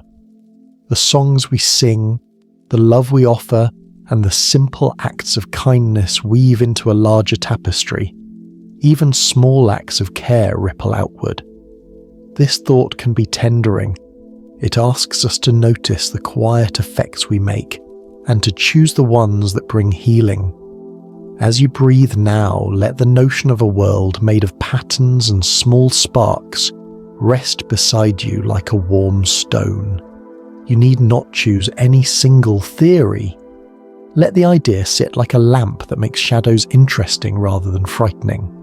Whether reality is mostly matter, information, field, or some mix of all of these, the felt life you have now, your ability to see, love, and wonder, is the center of our care. In the next chapter, we will widen our view even further and ask why humans have always sought to go beyond the flesh, the ancient dream of immortality that now meets new machines. For now, let your breath be a steady metronome and let the quiet music of being play on. Chapter 11. Beyond the Machine. The meaning of existence. Breathe in slowly and let your shoulders fall. Tonight we move from the hard questions about copying minds and making machines that might feel, and we step into an older, quieter place. For as long as people have spoken, they have asked the same soft, fierce questions. Why are we here? What should we do with the life we have? And is there a way to live beyond the body? Technology offers new answers to those old questions, but the deep longings behind them remain the same. Let us walk through those longings together with care and gentle thought. Long before computers and scanners, humans told stories about gods, spirits, and heroes who lived on after the body changed. People made shrines, buried loved ones with care, and passed down tales so the names would live. Those efforts were ways to hold memory against the slow erasure of time. The desire was not always to keep the same self forever, but to keep what mattered: love, wisdom, art, and the quiet marks we make on other lives. When we look at the drive to upload minds, we see that same ancient wish wearing new clothes. The wish to survive, to keep a story going, to be present in some form for those we love. Yet technology asks us to look more closely at what survival would mean. If you could live on as data, would that still be the life you value? Would endless time bring new joys, or would it blur the sharp edges that make each moment precious? Many people say that limits give life depth. A flower is beautiful because it blooms and then fades. A song is sweet because it is heard once and held in memory. These limits shape meaning. If everything could last forever, some of the urgency that gives our choices weight might ease away. On the other hand, being able to continue could give people chance to learn more, to repair harm, to love longer. Both views carry truth. The balance between lasting and ending is one of the tender questions we must face. Think of a slow river. Some rivers flow fast and carve canyons, Others move so slowly they gather lilies on their surface. Immortality is like changing the river's speed. A longer life might let you map more of the land. It might let you make deeper friendships and learn many arts, but it might also let small grievances and boredom grow until they weigh heavy. The shape of meaning could change. Some who imagine long lives hope they would change with new projects, new communities, and new forms of wonder. Others worry the days would lose their flavour. There is no single right answer, only choices we would live with. Another old idea that technology brings near is the idea of growth through loss. Many spiritual traditions suggest that death itself shapes the parts of life we most love. The fact that time passes gives urgency to kindness, sorrow to beauty, and meaning to endings. Losing someone teaches us about love in ways that keeping them unchanged might not. If a person could return in another form, the lessons of parting could be softened. That could be healing, or it could stop important learning. We must ask what lessons we want to keep and which ones we can let go. There is also the question of change and identity. People grow by facing limits, by changing their minds, making mistakes, and becoming someone new. A life that can be copied and replayed exactly might freeze parts of a person in the moment they were copied. That frozen self could be a comfort, a teacher, or a weight. Some would want a preserved self to watch over family, to tell stories, to guide with old wisdom. Others would prefer to let the past rest and let new people arise. Again, both responses come from love and fear. We must make space for both kinds of mourning and both kinds of hope. We can also see the drive to overcome death as part of our deep hope for mastery. Humans have always sought to shape the world, to move from caves to cities, from thirst to wells, from pain to medicine. The idea of transferring mind to machine sits with these achievements. It carries practical hope, to ease suffering, to keep the wise in our communities, to save loved ones from a cruel ending. But mastery reminds us to be careful. Each tool we make changes the world in ways we may not expect. When we shape lives with technology, we must hold humility and care. There's a quiet ethical thread here that returns us to everyday life. If technology could extend or copy minds, how would we use it with compassion? We might choose to preserve teachers who can guide many generations. We might use copies to keep stories and languages alive. We might refuse to use copies for harm. The way we act will show what values we hold. If our first instinct is to hoard life for a few, our culture will grow smaller. If our first instinct is to share care and keep dignity for all, our world will widen. A story helps hold these ideas gently. In a small village there lived an elder who had taught songs for decades. As the elder grew frail, some wanted to copy the songs into a neat stored voice. Others wanted the songs to be learned and carried forward by people. The village chose both. They recorded the elder's voice as a gift, but they also trained children to sing, to change the songs and to make them their own. The recording lived in a quiet place and was played only at ceremonies. These songs that grew with the children became bright and new. The village found that keeping a balance, recorded memory and living practice, made life richer. The recording comforted them at hard times, and the living song kept changing. We should also consider the idea that perhaps the deepest transfer we can make is not into a machine but into understanding. When we study our minds, when we learn about care, when we teach compassion, we pass on something of ourselves. A child who remembers a parent's kindness carries that parent forward in ways no copy can fully replace. Art and practice, not just storage, are ways to live on. Many ancient traditions put their hopes into memory, story, and teaching rather than into physical preservation. Technology gives us new forms of memory, but the old paths of love and teaching remain vital. Finally, let us bring the thought close to your breath. Part of the meaning of life is the way small acts matter. A cup of tea handed to a friend, a letter written softly, the steady presence beside someone who is afraid. These acts shape the web of lives around us. Whether we also build ways to carry minds into machines, the simple choices we make now shape what the future will feel like.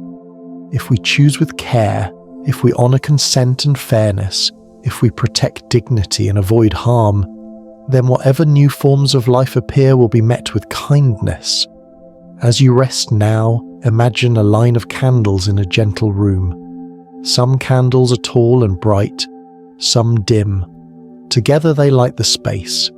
Each flame is different, yet all add to the whole. The idea of living beyond the body is like adding new kinds of light to that room. We must decide how to place those lights so the room remains warm and soft rather than harsh and cold. In the next chapter, we will move into a final, quieter place and imagine what it might feel like to live forever as data. We will ask whether infinite time would be a gift or a burden, and end with a calm reflection on the place of experience itself. For now, let the gentle questions of meaning and care settle like dusk. Chapter 12. Reflections of Eternity.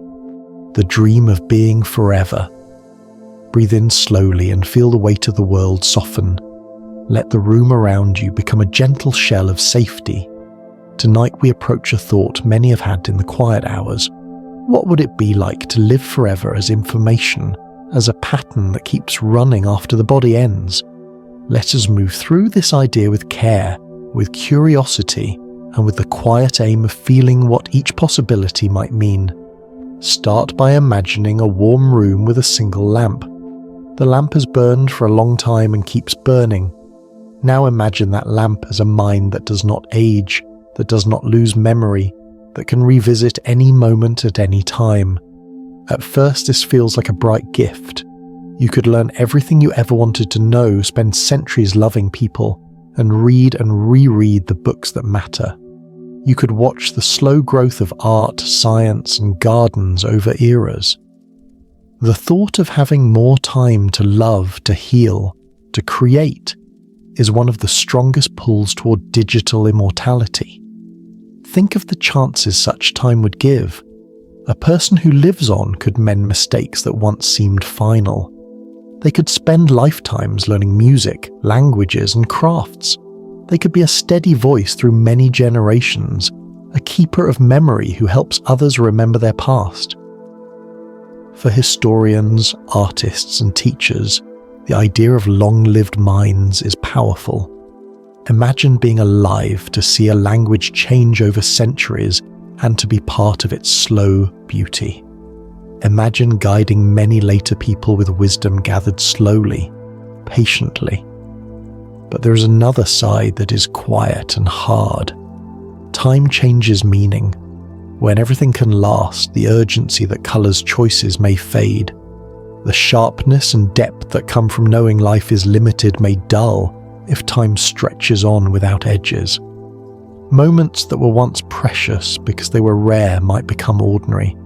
The first taste of quiet snow, the sudden thrill of a new love, the urgency to say I love you before it is too late. These might feel different if the words can always be said later. Picture a candle that never burns out. Its light is steady, but if it never fades, its glow may seem less sacred. The tension between having endless time and having meaningful time sits at the center of the question. Some people imagine that a long life could remain deep if the person chooses projects and values that keep life fresh. Constant learning, new crafts, deep friendships that change and grow. Others worry that even the best choices might fray over endless cycles. Repetition can wear down wonder. There is also the problem of memory and boredom. Human minds find variety and surprise alive-making. If an uploaded mind has perfect recall, every memory remains as clear as the day it was formed. At first, this could be a source of comfort. You could return to the smell of a childhood kitchen with the exact taste of oats and sun. But perfect recall could also mean that old hurts never fade. Grief might stay as sharp as the day it happened. The mind might carry burdens without the slow softening that time and forgetting offer.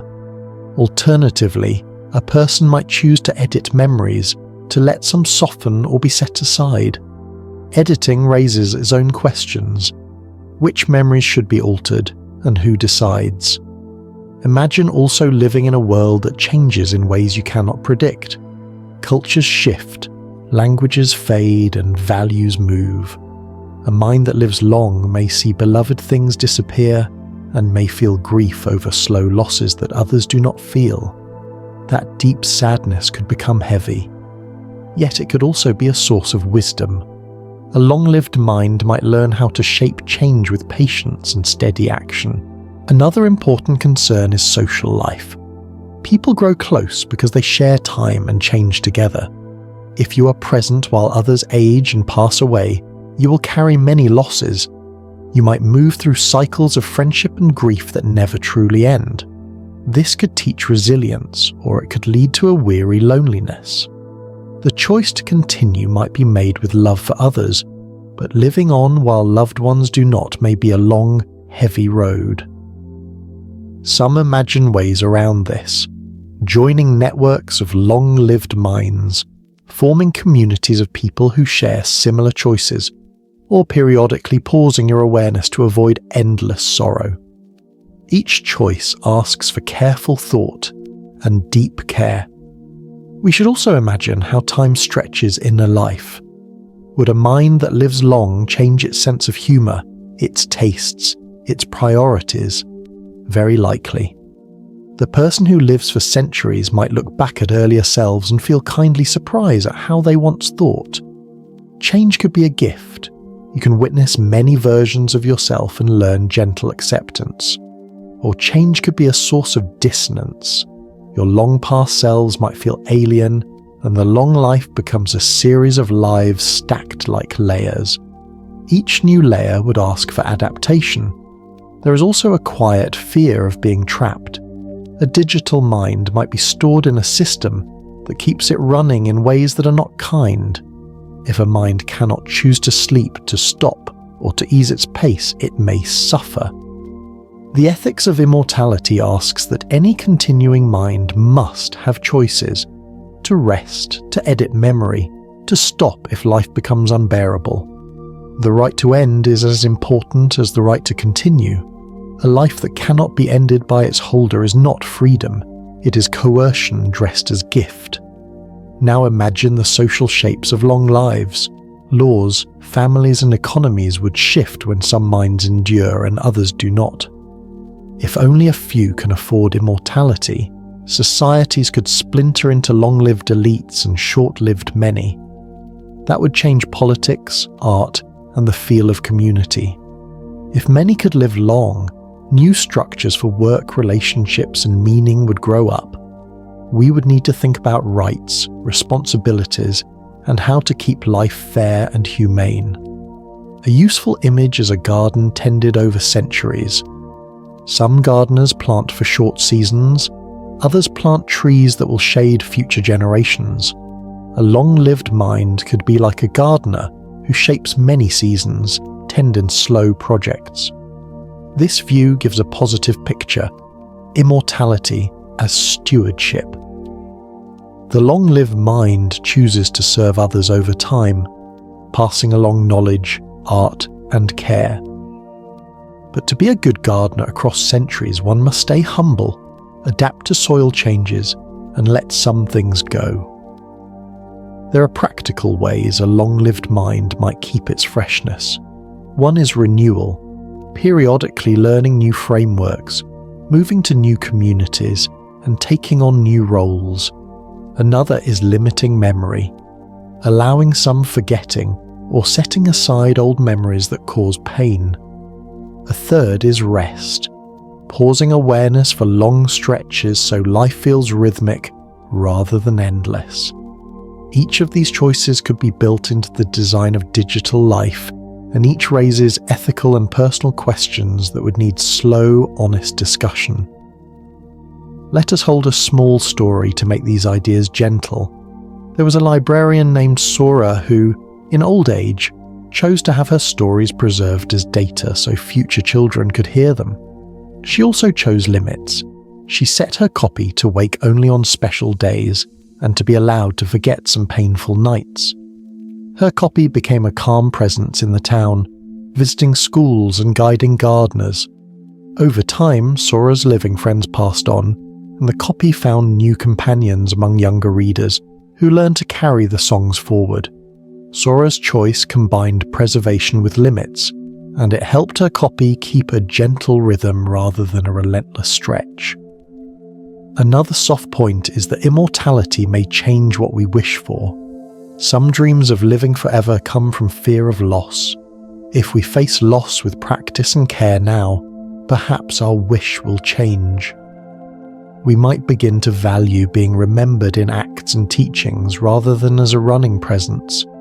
The idea of living on can thus be a teacher. It asks us what matters now, and it refocuses us on the choices we can make today. Finally, let's sit with a calm conclusion. The dream of being forever is both bright and heavy. It offers chances to learn, to heal, and to watch slow change. It also brings dangers, boredom, endless grief, unfairness, and loss of the urgent sense that makes moments sharp. The wise path forward would be slow and humble, to design options that respect the inner life, to limit harm, to protect freedom to rest or end, and to keep fairness at the center of access. Above all, whether or not immortality is possible, cultivating kindness, teaching others, and shaping life with care are ways to live on in truth. Breathe now and let the idea sink into the quiet behind your eyes. Imagine a field with many paths. Some paths are short and bright, others curve for long distances. Each path has its own beauty. Choosing how to walk and how to care for others on the way is the human work we hold now. Chapter 13. Practical Paths. How uploading might fit into everyday life. Breathe in slowly and let the room feel safe. As we continue this gentle journey, imagine a path leading from the large ideas we've discussed down to small everyday steps. If mind uploading ever becomes possible in some form, it will not arrive as a single flash. It will appear gradually in tools, choices, and habits that people begin to use. Tonight we will walk along that imagined path and picture how the technology might enter common life, the small ways it could help, and the quiet problems it might bring. We will keep things simple and calm so you can picture the scenes as if in soft light. First, imagine a future clinic that feels more like a library than a lab. People come not only for medicine but for care of memory, for preserving stories, for training skills that will be easier to pass on. In this picture, the earliest uses of mind-related tech are gentle and familiar. Better tools to record memories, improved ways to support people with brain illness, and devices that ease pain and sleep. These tools do not replace living people. They help them stay present longer and keep their stories clear for the ones who love them. For many, this gradual approach will be the first and most useful step. It brings real comfort without asking for radical leaps. Second, consider a helpful assistant that lives partly in your home and partly in the cloud. It learns your favorite recipes, recalls small kindnesses, and helps manage routines. Over time, it might hold a carefully chosen archive of your life. Letters, songs, photos, and recorded stories. This kind of digital memory aid can be tuned by each person. Some will want a wide collection, others will choose only a few treasured pieces.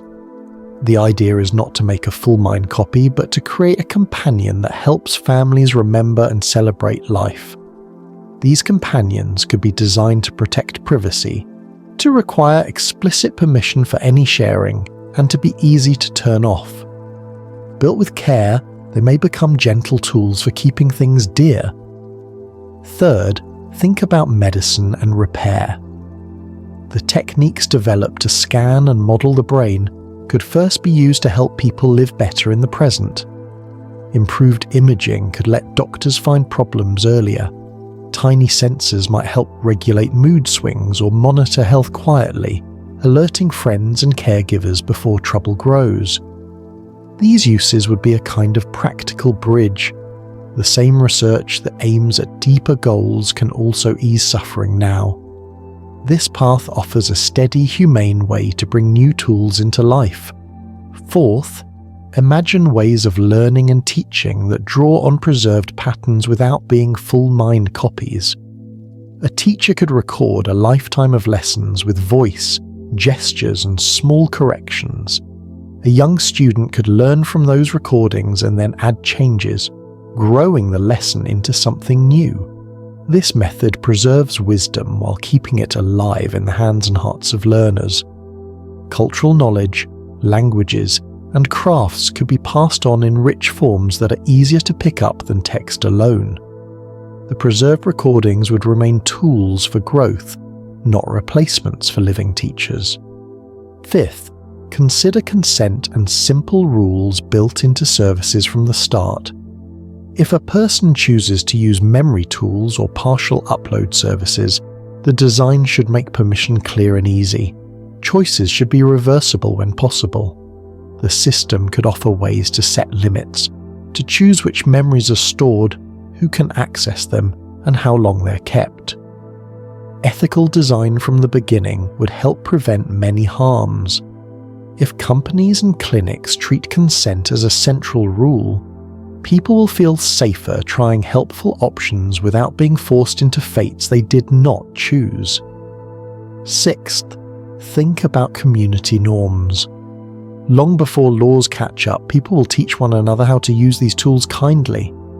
Families might create rituals for recording stories, a quiet evening where elders tell a life story and children listen. Communities might build archives where memories are cared for like heirlooms. Local customs can shape how technology is used, making sure that new tools serve deep human needs rather than purely profit or convenience. In this way, everyday habits become the first line of ethical practice. Seventh, picture choices about limits. Not everyone will want to store or copy their mind. Some will choose simple recordings, others may want more. Designing with optionality in mind, small steps that do not require commitment to full copying will keep life flexible. People may try memory aids for a season, then turn them off. The ability to choose without pressure is one of the kindest practical paths. Eighth, we should imagine public services and fair access. If technology that helps memory or life extension becomes powerful, there will be a question of fairness. Health clinics, public libraries, and community centres could offer basic memory-preserving services at low cost. Universities and public labs could open learning tools to everyone. If society works to share benefits widely, the technology will be less likely to deepen inequality. Practical planning that includes public provision is a quiet way to keep new tools humane. Ninth, consider careful legal frameworks that start with simple, clear rules. Laws might begin by protecting privacy of memory data, setting rights for any preserved mind or memory archive, and creating straightforward rules about consent and ownership. Clear laws can prevent abuses early, before technologies become deeply tangled across markets. The legal work need not be perfect at first. It only needs to be guided by basic human values: safety, choice, and fairness.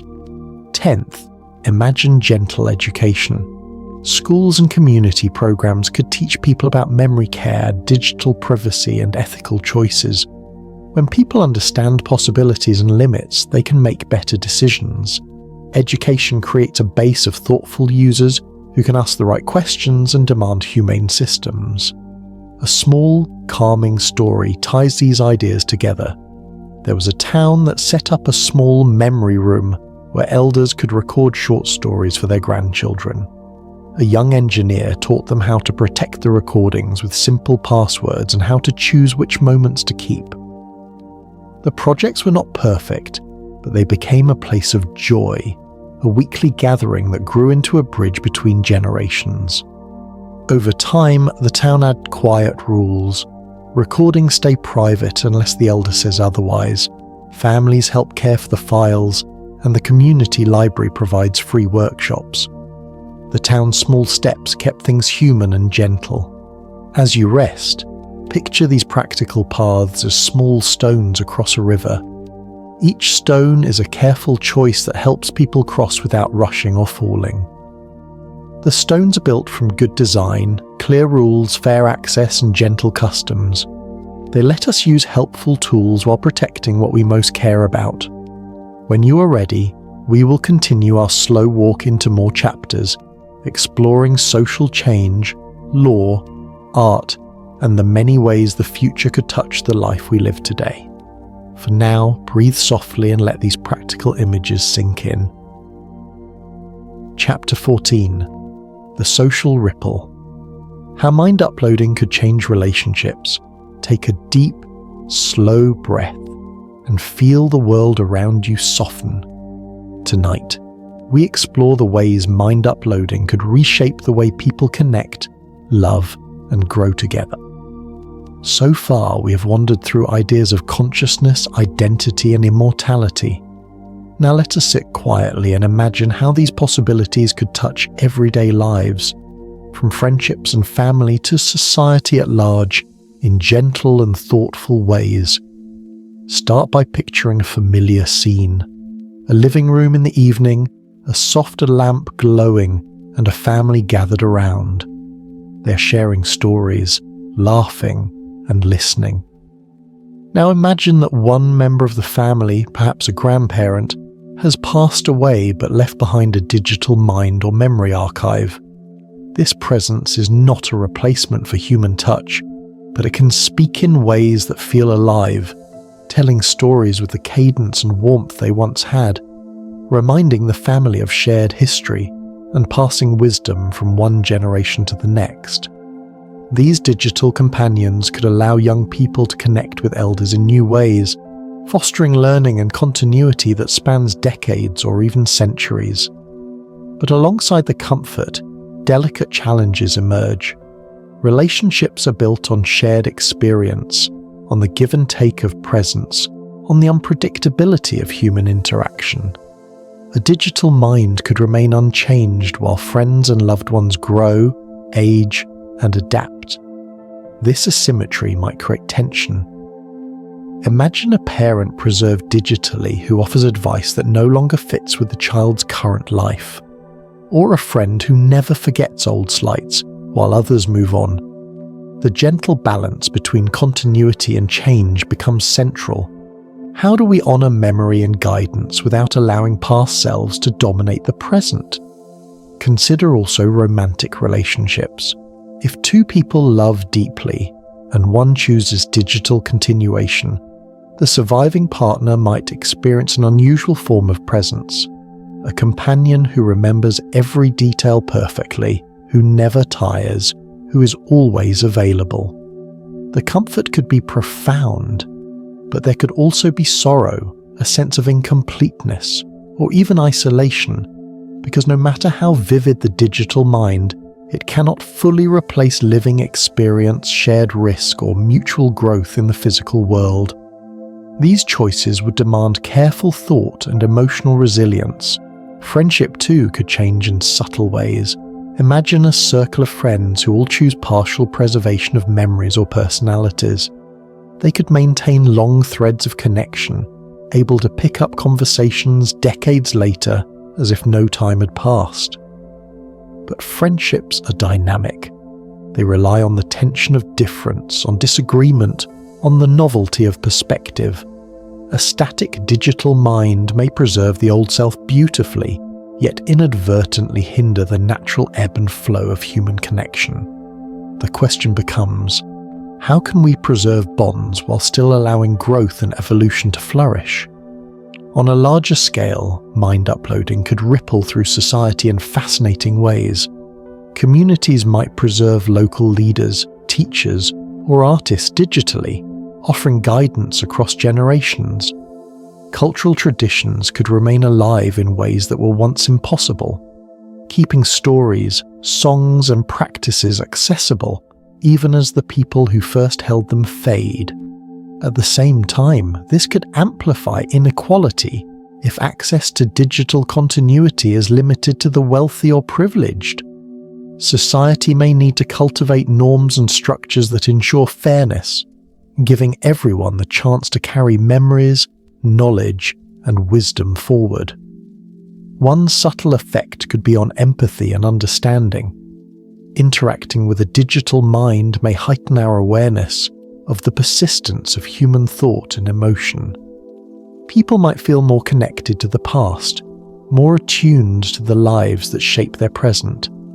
They could learn patience and humility by listening to perspectives preserved over decades.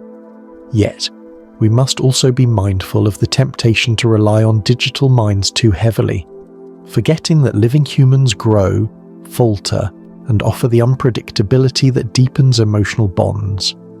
Think now of a small, quiet story.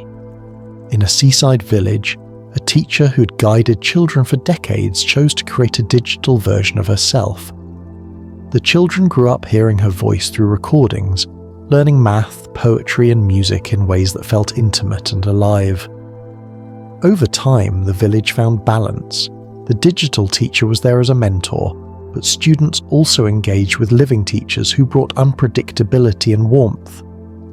The combination of past guidance and present interaction created a community rich in wisdom and love, one that honored memory without freezing life. We can also imagine subtle rituals forming around digital minds. Families might set aside time each week to interact with preserved presences, sharing updates on daily life, telling new stories, and asking advice. Communities could hold gatherings where digital and living minds come together, creating hybrid spaces that are part memory, part present.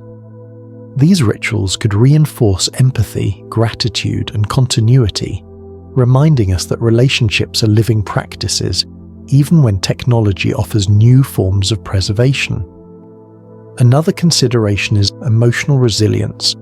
Those interacting with long-lived or digitally preserved minds will need to cultivate patience and care. A preserved mind may retain old versions of itself, sometimes offering perspectives that feel foreign or challenging. The living must learn to respect continuity while maintaining flexibility, to navigate conversations across time, and to understand that both digital and human minds evolve in different ways. The skill of gentle listening may become more important than ever. Finally, let us imagine the overall rhythm.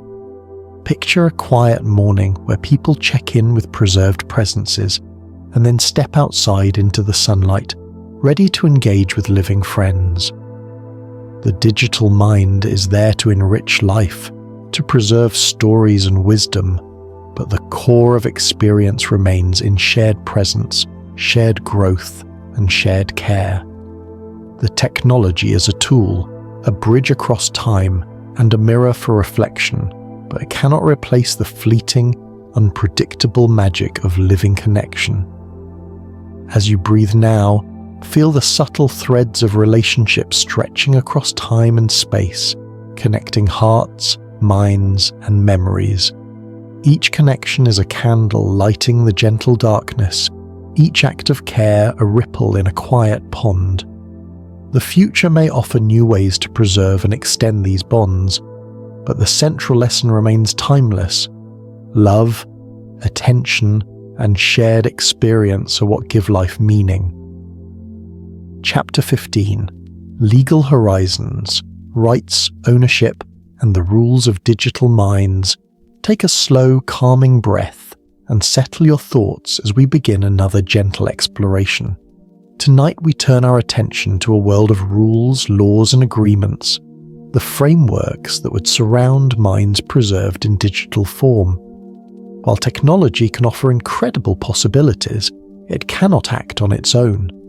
People will decide how to use it, who can access it, and under what conditions.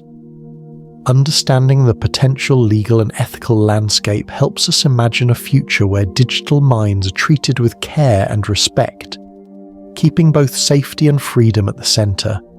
Imagine a quiet study lined with books, the soft rustle of paper, and the low hum of thought. This is where society might start thinking carefully about digital consciousness. The first concern is ownership.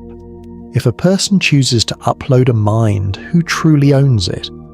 The original individual, naturally, but what about the company or system storing it? Could someone claim control over the files, the memories, or the capacity to interact with the preserved mind?